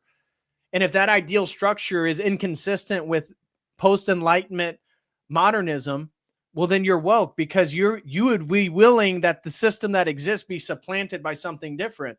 And if you're a traditional Christian, you're saying, yeah, we need to go back. That we need to go back before the modern period and start again. And let's start there. And then we can then focus on societal progress. And that doesn't mean throwing away all of our technology or doing away with science. No, it means about a reformation of our moral values, our religious values, the way society is oriented towards transcendent values in general. Augustine comes along and mentions them all, says there have been 84 heresies or whatever up to this point by the 4th century. The Gnostic cults did the same thing. They splintered off from the true faith. They came up with the idea that they had secret knowledge. That's the gnosis. But look at what the cults were, like the Manichaean cult. The Manichaean cult is an absolute splitting of the world into total good and evil. I've always heard it referred to as Manichaean, but it's not us and them. It's us and everybody else against us. And the idea is that the evil is embodied in the world, and the good have to slowly work to consume the evil and turn it to good. And eventually you end up with all good. But this Manichaean battle between good and evil is what Marx codifies on the first page of the Communist Manifesto, when he says that in a word, what he's talking about, the entirety of the story of history is oppressor versus oppressed. Mm-hmm. It's a fundamental dualistic metaphysics. There's no unity of society with a kind of melange of different people in different places working, playing different roles, sliding up and down the ladder. No, there is a fundamental dualism. You might move within each of those, but there's a fundamental dualistic structure, and they are in conflict. That's the first line of the Communist Manifesto. How does the Communist Manifesto have to do with people returning back to traditional values? How does that have to do with people questioning the narrative of modernity and the post-World War II consensus? This is not what's happening in culture, is not some negotiation between underlying carpet Marxists and fascists that want to undermine the normative structure of the game theory of society. No, this is an organic response to that project failing. For the famous preface, the first chapter, he says the history of man is the history of the conflict of contending classes, oppressor and oppressed. And he says that what it's going to result in is the revolution of society or the common ruin of the contending classes. So either the bottom's going to come up on top and take over, the splinter group is going to replace society itself, or they're going to ruin everything. They'll destroy everything that they can't have. And then we're looking at, beastly behavior, and I don't mean animals. So maybe we could lay out some of the behavioral markers because we might as well make this concrete. Oh gosh. Yeah. Let's see how concrete it gets. Let's just read some super chats before we have to dive into that. Abject Fool throws in $10. Thank you so much, brother. He says, is this conversation between the two a good example of autonomous epistemology at work? Yeah, I think, both these guys would appeal to empiricism. Philosophically, induction, science, technology. So in some sense, they agree. So that it's not autonomous in the sense that they have differing epistemologies, but it is autonomous epistemology in the sense that it can't be philosophically justified based on their precepts of modernism. That's why postmodernism got it. Postmodernism says, look, after Kant, you guys destructed all metaphysics. Logical positivism failed to come to ultimate truth claims through language statements. I guess there's no ultimate claim here. There's no ultimate truth. And modernity's like, well, shit. Philosophically, you got us. Because the project of a contemporary philosophy is they never want to go back. They never want to say, well, shit, maybe we made a wrong error. Maybe a century ago, maybe 2 centuries ago, maybe 3 or 4 centuries ago. Maybe we should begin somewhere else. They don't want to do that. So it's just this nagging debate between modernity and its construction of a sort of scientific epistemology and its total relativism through postmodernism. That's what you get. But yeah, in a sense, both of them are autonomous epistemologies. Jason McEntee says, as they saw it, unquote, as if the Versailles Treaty wasn't actually a disaster for Germany in a vindictive act of retribution by the Allies. Absolutely. And of course it was. But you see that's why I think Daryl Cooper really struck a nerve talking about humanizing Nazi Germany, criticizing Churchill. Just those 2 things, and then humanizing the Palestinians and criticizing Israel, even though he's not super anti-Jew or anything. He's not like that at all. He's just a real rational description of the Israel-Palestine conflict. But that delegitimates the meta-narrative that is essential for this. And that's why Germany is such a touchy thing. That's why for him, pedophilia and wearing fetish costumes at a pride parade is the same level of transgression of the normative game theory of society as posting a Hitler meme for James Lindsay. No, dude, it's not the same. And people are posting the meme to demonstrate the ridiculousness of this larger meta-narrative. And they've literally, it's like the Truman Show. It's like all this Hitler stuff is butted up against the wall. And people are really like, what the heck? Why is there this massive limitation on public discourse, whether they're right or wrong? Let's assume that they are wrong. Why would it be a problem, according to these people? If it's wrong, let it be demonstrated why it's wrong. But the fact that they're putting out these hate speech laws, they're changing the definition of anti-Semitism, and then they're going on here like Douglas Murray and James Lindsay and never addressing specific arguments. It's actually aiding and abetting the thing they're trying to stop. They don't see it. Edward has a great comment. I saw this come in. Edward Longshanks throws in 10, says, these Shabbos coin clippers are trying to get in front of the Christian nationalism by conflating it with World War II dialectics. Absolutely. Shekel Shapiro has Peter Sob on damage control. Peter Sob. Oh man, you are quite the wordsmith there, Edward Longshanks. Do appreciate the support, brother, but yeah, you nailed it. Zelfa throws in 5, says, Marshall McLuhan, what do you recommend of his, and are there any caveats? How would you compare him to Neil Postman? Maybe you've done a stream on. I have done a few streams on Marshall McLuhan. I actually really like Marshall McLuhan. And McLuhan was a adult convert to Catholicism, and he's very traditional in his values. I think his analysis of media is fantastic. I highly recommend it. I'll tell you which books I have.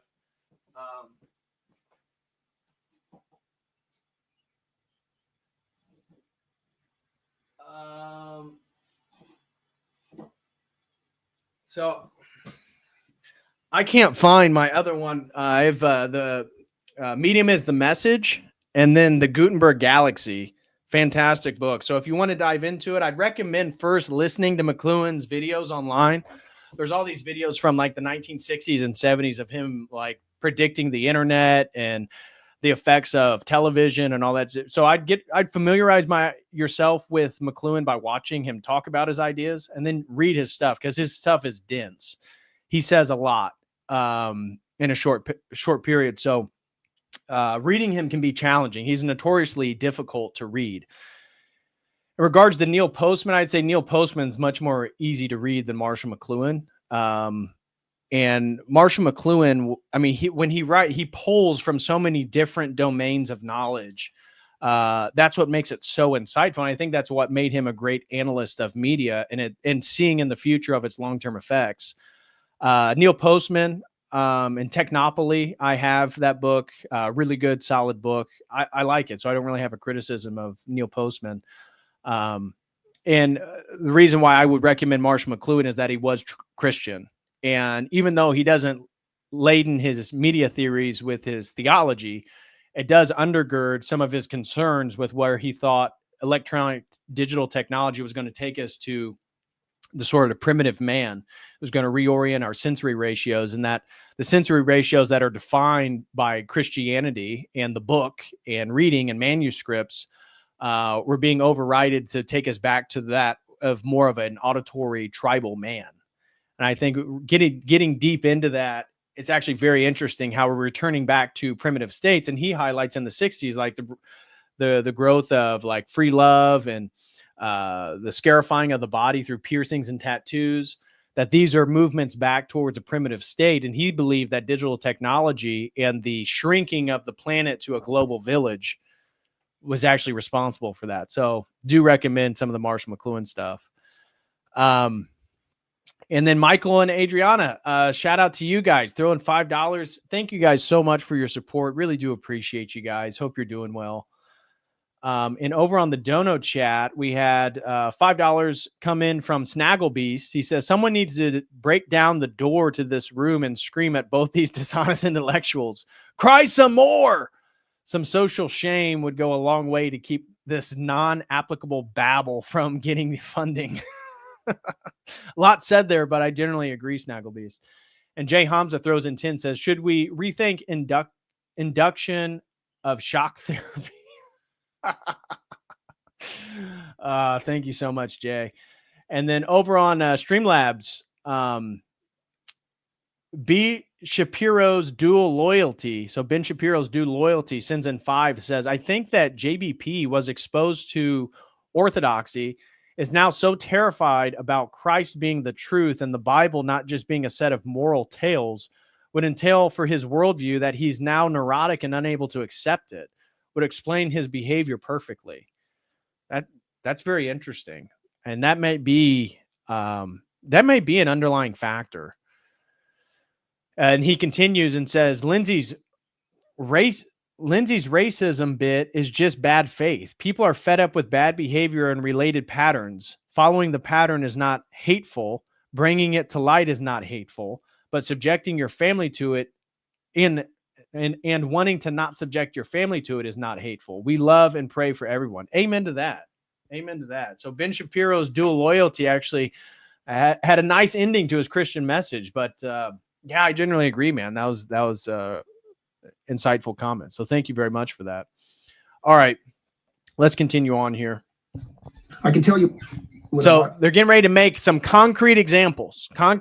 So get your think tank caps on, your thinking caps, your big boy pants, because we're about to hear some concrete examples about the woke right.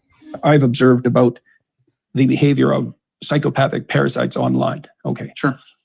Maybe if you have 5 of these, you're one of them. You know what I mean? That's so often any one alone isn't enough. Right. Diagnostic criteria. So in the comment sections, for example, anonymity is a marker. Mhm. Use of a transgressive cover name, often satanic, often. So, and it's tongue in cheek, but no, it's not. Yeah. Derisive language, right? So that would be language indicative of contempt. Yeah. Contempt's a really toxic emotion, contempt and disgust. Hitler used disgust language to characterize the Jews, not fear language. That's right. And you destroy things you're disgusted by. That's right. You stay away from things you're afraid He says in Mein Kampf that early in the book, in the 2nd chapter, that one of the best moments, he doesn't say it's the best moment of my life, but he realizes, and it's clear that he's very happy about it, was the moment when he realized that the Jew is not a German and the German is not a Jew. Right. That's disgust. Right. Absolutely. They use derisive and contemptuous, what do you call those? LOL is a good example. Dismissive kind of. Acronyms. Yeah, acronyms. Okay. Now, there's lulz culture online. Yes, of course. I do it for the lulz. That's a hallmark of sadism. Now, those people who do those things, so those are 4 or 5 things: anonymity, pathological, nom de plume, derisive language, and then the use of these contemptuous and cool acronyms. Belittling, they use the word dude. That's a real good marker. Yeah. Or they'll use Dude is a good marker for sadism and psychopathy. Anonymity, having a memeing and an anonymous account is indicative of Satanism. Whoa. All right, so I guess we're going to get to some concrete examples. So guys, hold on. Concrete examples are coming. Use a derisive nickname to kind of equalize the playing field. Yeah. I'm Jimmy a lot. You're Jimmy. Yeah. Yeah, right. Diminutive. They'll use a diminutive. Jimmy Concepts instead of Conceptual James. Right. That started on the left and now the right uses it. Right. Oh my gosh, they call him Jimmy Concepts. Oh my gosh, why don't they just kill his dog? I can't believe they do. You mean he engages on the online and talks about having sex with people's moms, and they call him Jimmy Concepts and demean Conceptual James? Oh my God. That poor boy. He gets called Jimmy, and his name is James. He goes by Conceptual James. He's not Jimmy Concepts. Oh my gosh. These people are fascistic, satanic, psychopathic, sadistic parasites on society. They call him Jimmy Concepts? Right. Yeah. So those are markers. What else have I seen? An insane rise in explicit anti-Semitism.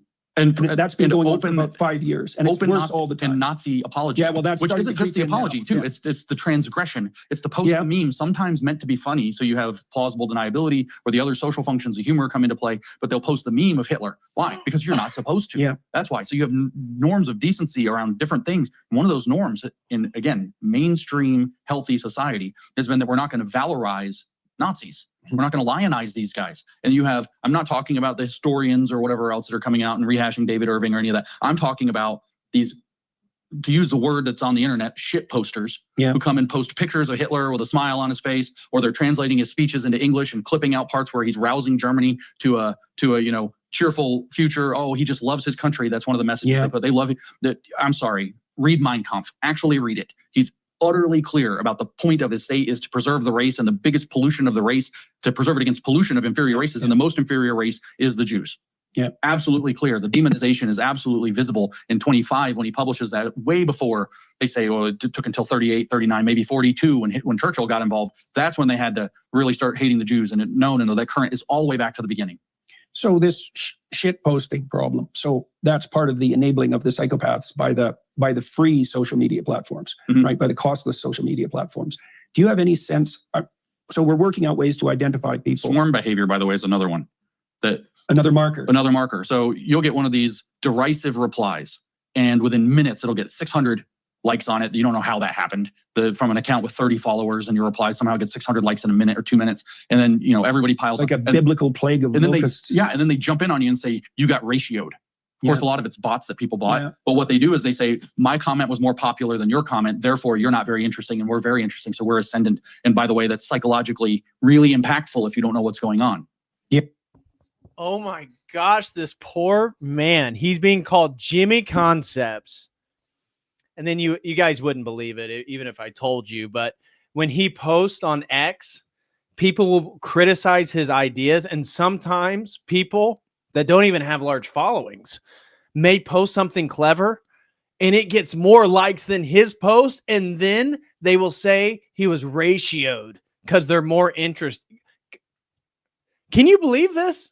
Can you believe this? I feel bad for the guy. I mean, my gosh, how does he deal with such torture? He's being called Jimmy one moment, the next moment he's being ratioed. I mean, this guy, I mean, he's living in his own hell. And I can see why he's so upset at the woke right. I can see why he's so upset at the woke right. They have the gall to ratio him. And they call him Jimmy. Can you believe that? Can you believe it? I can't. Yes, definitely. You feel like the crowd, they tell me this all the time, we're all laughing at you. We are all laughing at you, Dr. James Lindsay. We are laughing at you. We all are laughing at you. That is a truthful statement. We can't help but laugh at you. This interview was laughable. Yeah, Dr. Jimmy Concepts. Dr. Jimmy Concepts. Laughing at you. We're all laughing. Yeah, right. It's very sophisticated psychological torment. Unfortunately for my antagonist, Hallmark of sadism. I understand the game, and therefore Does it affect you? only when I'm not prepared for the pathway by which it comes. When I'm aware of it, no. But when not at all, except maybe to encourage me. Somebody put up a meme of me the other day, and it shows like a guy building a castle standing inside the wall, a big giant guy, and it's me. And there's all these people throwing rocks, and it says on the meme, it says, James when his haters throw rocks at him, and I'm building a castle out of all the stones they throw at me. And so no, not so much, except they can catch you. Oh my gosh, what a big, strong man. He takes all that hate you guys throw at him, like Jimmy Concepts and ratioing him on X. He takes those stones and he builds himself a castle. A big, beautiful castle. That's what he does. And that's the type of person he is. And that's how virtuous he is. Maybe one day you guys can learn how to take your haters and take that energy just like a judo master and just shift it and build your castle. You off guard. They can catch you off guard. And what catches you off guard the most, and this is the power of the struggle session, what will catch you off guard the most is when one of your friends buys it. Mm-hmm. They see it and they go with the people that are haranguing you. Mm-hmm. That's when it'll get you. That's when it'll affect you. So the proliferation of this kind of pathology seems to be linked to Another characteristic is the attempt to get people to distance themselves from you. I face that very Right, frequently. right. You want to get away from him. He's contaminated. Yeah, well, that's discussed terminology That's right. again, right? You're That's the right. carrier of something pathological. That's right. Yeah. So He's definitely carrying something. I don't know. It may be pathological. I'm not sure. the social media platforms, so Musk's perspective, and Rogan's to some degree too, mine for that matter, is that the best antiseptic is sunlight. But there might be a flaw in that reasoning, and maybe you can help me think it through. When I'm sitting across from you, I bear the weight of my words, right? It's going to have an impact on the net, but it's also going to impact the relationship I have with you. And so I'm constrained or regulated. I'm regulated in my utterances by consequences. And so there's never been a time really where free speech existed without reputational weight. Now, maybe pamphleteering and that sort of thing, but that's trivial compared to what we have now. Right. I mean, how many people can you get your pamphlet to? And what sort of effect is that going to have? That was back in the time of writing, but now your pathology can multiply virtually without end. And then I'm thinking, well, maybe it's necessary, I thought, for Twitter, for example. Doesn't it feel like the pathology they're talking about is criticism of Israel? I mean, I may be reading it wrong, but it feels like the way that I'm taking it is this is really what they're talking about. And this is why coming back to Hitler over and over again is that people in the West are searching for identity. They want to return back to a world that they used to have in which they were demographically in a stronger position, a culture that reflected their values, had God at the center. And even in a Protestant form in America, even then it had more cohesion.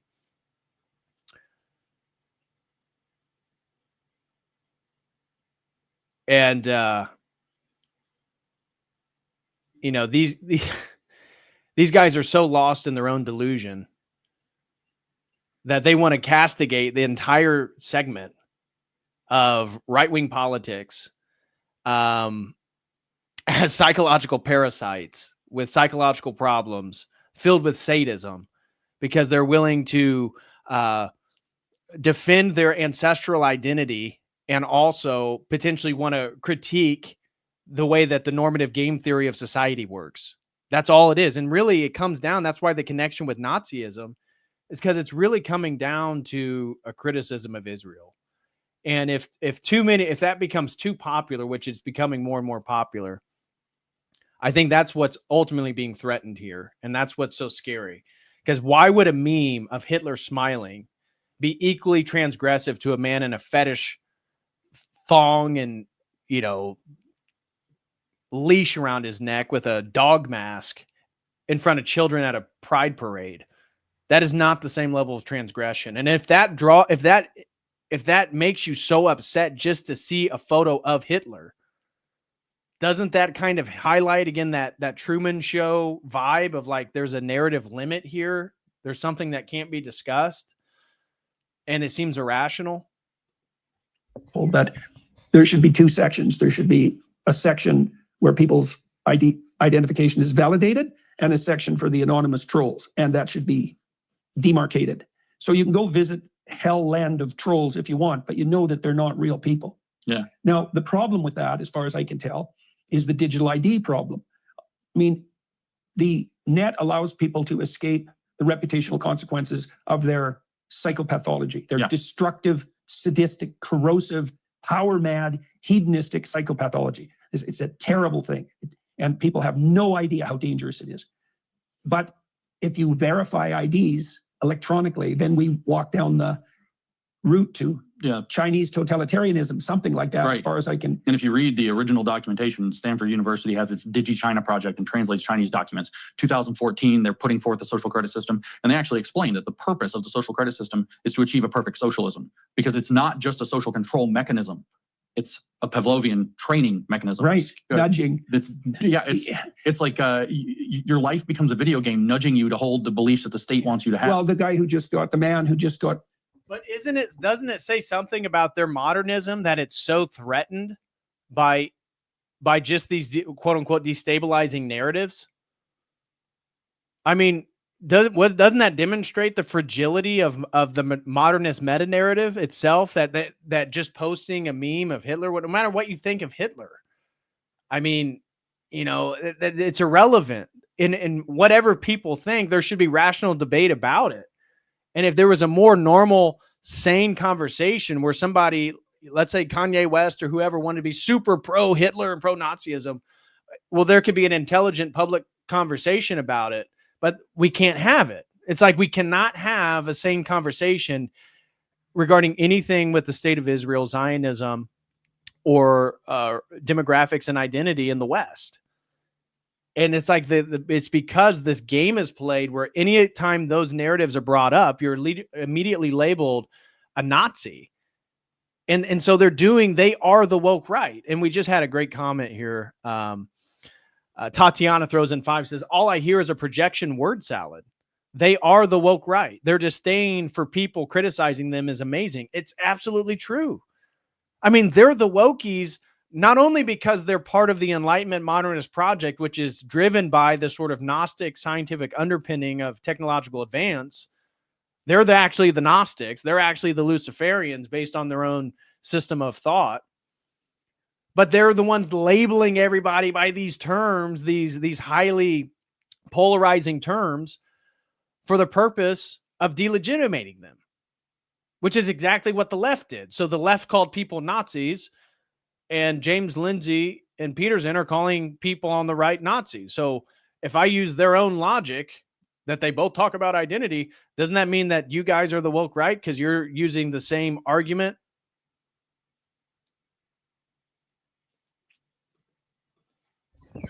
Elected prime minister in Canada. Yeah. He says two quite stunning things in his book, which no Canadians read because we'll leave that lie. 75% of the world's fossil fuels have to stay in the ground. Okay, that's proposition number one. And he's made that a centerpiece of his thinking for 20 years. There's no priority guiding every financial decision by every individual and every corporation that should be prioritized higher than decarbonization. That means every single thing. And then he says, of course, there'll be losers in consequence of that, but it's a price we're willing to pay. We have to pay the sacrifice of others.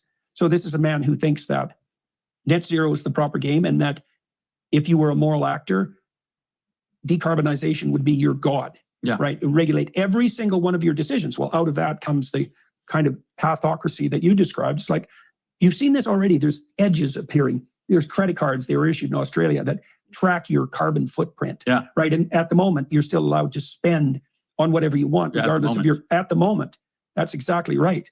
And once you're fully trackable, well, then. Okay.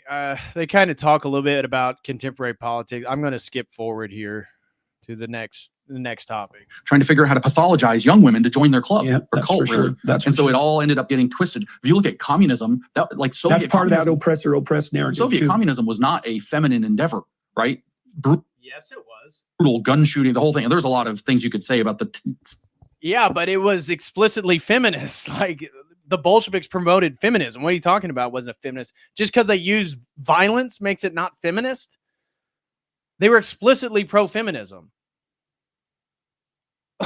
What are you talking about? Snitch culture and all of this, but it's not like what we have now. But the reason is because the ideology passed in order to become viable in our society, to find the receptor sites. The receptor sites for Marxism in the West were overwhelmingly young white women, and it had to pass through feminism to be able to get the parasite to attach as a mind virus in order to get there, because that's what it was designed to do. On the other hand, therefore, you have young men who've been ravaged. Dave Rubin and I were talking the other day, and he said that you, the conservative voice of Dave Rubin, the man who purchases babies with his husband, as an individual, have done more than, and I believe him, more than any individual on the planet Earth to help young men who've had a hard time through all of this nonsense for the last 20 to 30 years. They have a voice in the wilderness to reach and help and guide them and get them to, clean their room and all of the stuff. And to identify the parasitic predators and keep them at bay. So what we have now is we had a vulnerability complex that attached to young girls. Now we have another one that's rising in answer that's attaching to young men. So the tragedy for me, and I'm watching this, and I get, I'm integrated with the moms networks of the grassroots moms all over the country, right? And of course, these demons have come up with all kinds of salacious rumors to spread with regard to that, to discredit me and to remove me from their activity, which are all nonsense. But at any rate, what I'm watching is all these moms, I'm hearing from these moms already, who are telling me, they aren't using this phrasing, this is my phrasing, that they by the grace of God, their daughters didn't get pulled into the trans destruction mania, and now they're having to watch their sons get lured into Nazism. Mm-hmm. And that's why I'm so worked up about this woke right cult of transgression. I get it. You're a 15-year-old boy, maybe you're a 19-year-old boy, or 25-year-old, maybe you're 30. Yeah, I bet a bunch of woke moms in California are messaging James Lindsay to say their son is becoming a Nazi. 35-year-old who hasn't grown up and got out of his parents' basement, and you think it's funny to post a mustache man meme or two here and there to rile up the libs. See, this makes no sense. He just said it's a 35-year-old man living in his mom's basement who posts mean Mr. Mustache Man meme, but then he just talked about for literally an hour about how these people infiltrate institutions, gain the top position of the authority, and then reconfigure, change the language, redefining the meaning of words so that they can have sole authority, just like the fur and just like communism. Now these people have no authority whatsoever. They're not part of any institute. Like, which one is it? and the normal people in the left and everybody else. Plus, you're irritated that your identity has been targeted for 30 years. Yeah, of course. On racial grounds. Right. Just like the way the Germans felt with the imposition of the Treaty of Versailles, if they saw it that way, whether we do or not, how the Germans felt about the French and broader Europe and the rest of their standing in the world. Yeah. And they were impoverished and they were broken down. It's the same powder keg. Or maybe that's not the right word. It's more like a tank of propane, because you're going to pump it up and get it to spray fire when it comes out the other end, right? It's like, well, one of the things people can watch, for everybody who's watching and listening, is beware of anything that's motivated by resentment.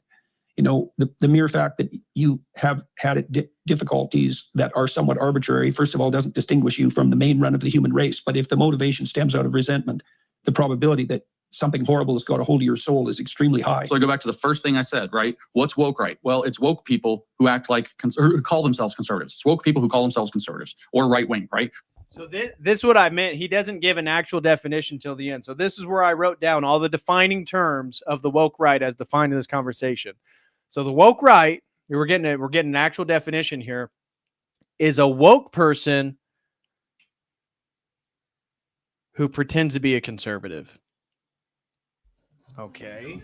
So there it is. You just said it. They are people who feel alienated and dispossessed from their heritage, victimized. They're filled with resentment, and they channel it through left-wing or right-wing causes. Yeah. You know, that's the story of Cain, eh? It is the story of Cain's sacrifices are not rewarded. He invites the spirit of resentment in to occupy his soul and becomes not only murderous, but the progenitor of genocide and the precursor to the flood. Right. And the media is so interesting, James, because so Cain's sacrifices are rejected, and it's a little ambiguous as to why. Yeah. And then he goes to complain to God. And God says, you think you're miserable because you're failing. It's like, you're not. There's lots of things you could do about failing. If you did well, you would be accepted. Right. What you've done is you have allowed something terribly tempting that crouched on your doorstep to enter your house and have its way with you. And that's why you're bitter, resentful, and murderous. It has nothing to do with your failure. It's this additional variable, which is because the thing is, everyone, in a sense, this is true of heroes in mythology. Everyone starts out lowly. Everyone starts out dispossessed. Everyone starts out oppressed, right? And there's angles of your identity that you can construe as oppressor-oppressed narrative with no problem. If you decide that you've been treated unfairly and now you have a right to resentment and revenge, then you're the monster that breeds genocide. Yeah. And so what does Cain do? He's rejecting the system that he has to succeed in order to be rewarded. Yeah. He's rejecting. So there's a system out there. And so what does he do though? He goes and kills his brother. He goes and murders his successful brother. His successful brother. He goes so it's exactly the same thing. A lot of these guys that are pushing the woke right stuff, and there's nothing wrong with a new character coming on the scene. Every one of us was a new character. You were doing great work, obviously, and you have a body of work extending well before that as a professional. But then you spoke up in 2015 about that horrific pronouns bill, and you sort of became a different monster, a public intellectual. It's a curse word, I think, but you know what I mean. And this, my favorite moment ever. I was skeptical of you until I watched you talk to Kathy Newman, and then I watched you do the most effective. You should have been skeptical of me to begin with. The most effective judo I've ever seen in a discussion in my entire life. And I said, I watched that I was gonna tell everybody how you were wrong. And I watched it, and you impressed me, and I was like, I have to like him now. And so how annoying is that, isn't it? Yeah, sure. No, and I think that's the thing.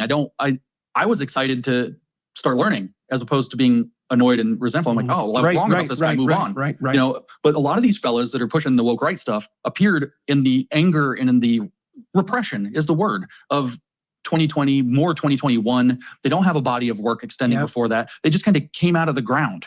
And good, I get it. There was a lot going on. There are people making great commentary about liberty regarding the COVID policies. There are people making great commentary about the obviously critical race theory, cultural revolution running amok, and the queer theory later. So I'm very grateful to everybody who came along. But these people that have a longer perspective and a deeper body of... Who's he talking about? Is he talking about Dave Smith? Because Tucker isn't new to the scene. Candace Owens isn't new to the scene. Who's he talking about? How it's the woke right? It's these guys who they won't identify or even give any inkling as like an actual example, but it's all these guys that came on the scene after 2020. Who's he talking about? I don't get it. Who's the big woke right person that came on the scene after 2020? Andrew Tate? Is it Andrew Tate? I mean, I have no idea who he's talking about. work. It's hard because Well, that's a crucial. So that touches on Douglas's point too, is that to not throw the baby out with the bathwater. That's right. I mean, one of the things institutions are corrupt, but due diligence matters. Right. What has this person who's saying these things done, and to whose benefit is what they're saying? So you have these pretenders. I think this is, maybe we can end with this at this section. I think what we'll do, maybe on the Daily Wire side, is talk about the anti-Semitic trope, but I'd like to introduce that for a bit. I don't understand it exactly. I don't understand why the woke right, for example, is particularly capitalizing on anti-Semitism. Do you just think that that's a particularly daring and attention-seeking transgression? Are they proclaiming that no, there's more. They'll violate something sacred because that's how brave they are? Jordan, first, why is that sacred? I didn't know that was, Jewish people were sacred in Western civilization. I'm a little confused on that language, but it really comes from the fact that it is the third rail. Everybody knows that if you spurg out or say the wrong stuff on social media, especially YouTube and some of these larger platforms, about a particular group of people, about a particular country, that you'll be immediately banned. And the fact that young people have recognized that there is this force preventing a discussion has amplified it. And certainly to some degree, it's also created a false scapegoat where some people do blame everything on one group of people and fail to live up to who they could be with the circumstances they exist in.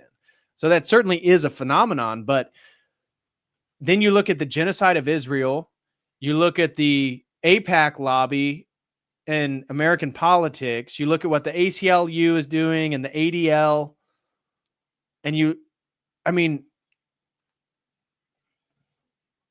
it's not a sacred thing. It's that people are asking questions about legitimate things, about legitimate representation, right? So if we're going to be talking about the problem with DEI, the same thing is true with overrepresentation of other groups. And people are just trying to have a conversation about that. And the fact that bringing that conversation up is violating a sacred pillar of our civilization. I think some people want to know why. Some people want to know why the U.S. has been involved in all these wars in the Middle East on behalf of Israel. We have family members that have died. Jordan, I know that you were up in Canada during most of that time. But people have questions. And the fact that there's a force that's pushing even the MAGA supporters to stop asking certain questions, that's going to force people to ask more questions. It's going to backfire. This is a yes and. Okay. Yes, it's this transgressive. Also, they know good and damn well that there are certain transgressions you can't come home from. You go too far down that road, there's no way back. And not because your new friends are going to call you names like a sellout or a cuck or dual loyalties or whatever. There are certain lines you go down and you don't get to come back. And they know that. So they get to trap people there. But this, I believe, and we will probably or possibly. Now, he does have a point to some degree there. Now, I wouldn't say this is a phenomenon of the woke right, but, I talked about this with Andrew, actually, when we were in Nashville. We're talking about the name-ums, the people that want you to, obviously transgress the terms of service for, YouTube during a stream because you're talking about something that obviously people, if you're already aware and you're listening to a conversation, I get them all the time in the chat, you can pick up what we're talking about. But they want you to name it. You got to be super, super explicit. And they do that so that you sort of sacrifice yourself in the name of some purity to say the thing that is forbidden.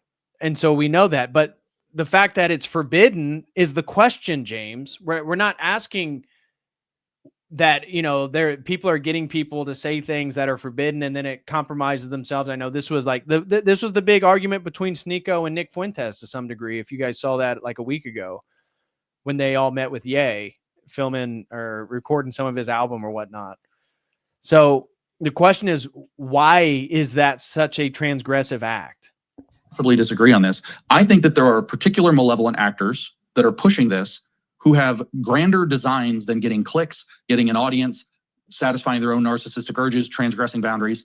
I think that and it makes total sense if I were to say China's supporting all of it. And if I had evidence, you believe Iran. China, Iran, Qatar, Pakistan, like the Arab League, Russia, and the deep state, possibly. Trump is a problem to something. We can tell by the way that they've organized the Trump derangement program that's just screwed Canada royally, but has deranged Americans. I have family members I can barely relate with still because of Trump derangement. I was obviously cast out in disgrace from the last vestiges of the left when I said I was going to vote for Trump and said publicly on a podcast, "Make America Great Again." They lost their minds and said I went crazy. And so Trump is something, right? There is a lot of reasons besides just the fact that he's the sitting president of the United States of America. He's doing a lot of things to this global order that are disruptive and in a good way, in all likelihood. There's a lot of motivation to take this man down. And if you can see, and this is multiple things can be true, that Trump is an outside candidate and an outside power player, but it's also true that he does not threaten the system. You know, adding tariffs, reindustrializing America, getting us out of foreign wars.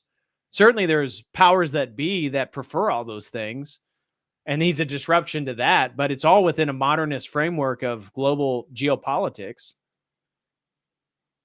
Like he's not transforming the world. He's not shifting America from, democratic republic to a monarchy. Like this isn't massive societal change. You know, the average American, I mean, hardly anything has changed in the day-to-day life of an American. Fragment his base by getting them to argue about Israel good, Israel bad. That's a deep cut that you've just taken. Oh, wow. So this is all done by Muslims and Russians are in the deep state is trying to undercut Trump by getting his base to debate the issue of Israel. Wow. That's a genius take. Cloven MAGA in half. So all it takes is one event, something that goes down in Israel, and Trump takes the Israeli side, and bang, they can pull the thing apart. So it's like no, they can't, because Trump's base, who already is critical of Israel, already know that he's a Zionist.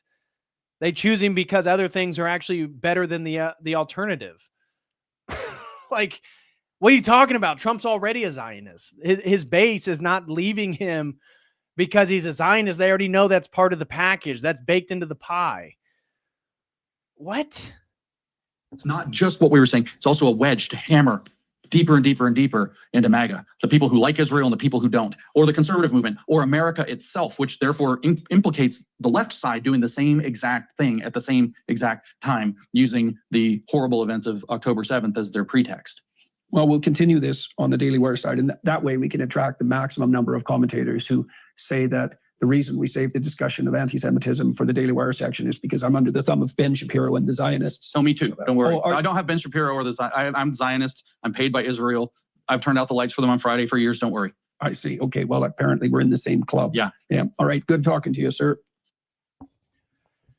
And so that pretty much concludes today's stream. As you can see, again, my framing about this woke right issue, and I've heard nobody present this framing, and I allow you guys to use it as well, is that really what's happening is pre-modern Christianity, traditional Christianity, historical Christianity, and a search for historical identity, which also involves the search for paganism and Nordic paganism and all the stuff that's also arisen on the right, is a return to a pre-modern worldview where the radical left is moving forward toward a postmodern worldview. And what's caught in the middle and the problem at hand is modernism itself. And so, as James and Lindsay explained, the woke right is woke because they're criticizing the normative game structure of society that is the centered normal method. And so if you are critical of the Enlightenment, if you're critical of modernism, then by definition for him, you are woke. And it has nothing to do with being woke. It has to do with the recognition for most people at a subconscious level. As I said, in regards to academia and philosophers, they articulate these things at a very conscious level, right? Post-secular society, secular worldviews being religious orientations, postmodernism, pre-modernism, modernity itself. So it's not like this is a totally novel thing, but this woke right, woke left dynamic is that these neocons, these establishment guys, are clinging desperately to the modernist project because they can feel the pressure that the young people are not satisfied with the status quo. The young people are not satisfied with a higher GDP next year. No, they want to own a home. They want to make money. They want to be able to actually provide for a family on one salary. They want to find a life partner. They want opportunities. They want a country that reflects who they are, and they want children that look like them. There's nothing wrong with that. So I hope that this framework, and whenever you hear about the woke right, always think about an attack on modernity, because that's really what it is, in my opinion. This to do with a deeper schism within society that's happening, and the return to orthodoxy and the blowing up of orthodoxy. It's appealing because it's pre-modern, and pre-modern worldview. It valorizes subjective experience, which postmodernism does to the extreme, but it maintains the entire metaphysical structure and philosophical underpinnings, really theological underpinnings, that maintain that metaphysical structure that the Renaissance and the Enlightenment totally demolished. And this is why modernity has no response to postmodernity, because modernity has demolished the metaphysics for them to make any sort of objective claim in the first place. And so the whole quest of the 20th century to find objective truth without metaphysics doesn't work. And the only option, and why people are finding a religious orientation beneficial, is because the only way is to go back. We took the wrong path down a hike in the woods of the future of Western civilization. We got to go back to the fork in the road and take the other path, the monarchical Christian path, the one that actually stood an entire millennium, over 1,000 years. The oldest Christian empire is Byzantium. So that's my case on the woke right. I'm sure this topic's going to come up more, but I hope this was beneficial to you guys. I just want to close by checking all the super chats. Tatiana sent in another 5. She says, both have rejected Christ. God allows for them to fall into their insane delusions. Lord have mercy. Very much the case. And Dernan Iron Knuckles throws in 5. The only ones that call the right side Nazis and any other slander is the commies, glowies, and tiny hats. Very true. That's been a pattern that I've noticed as well. And then no super chats on Dono Chat. And then on Streamlabs, it looks like we got another one by Ben Shapiro's Dual Loyalty. Throws in another $3. Thank you very much. These two, their ilk, the bagel overlords and the other, are the parasitic predators.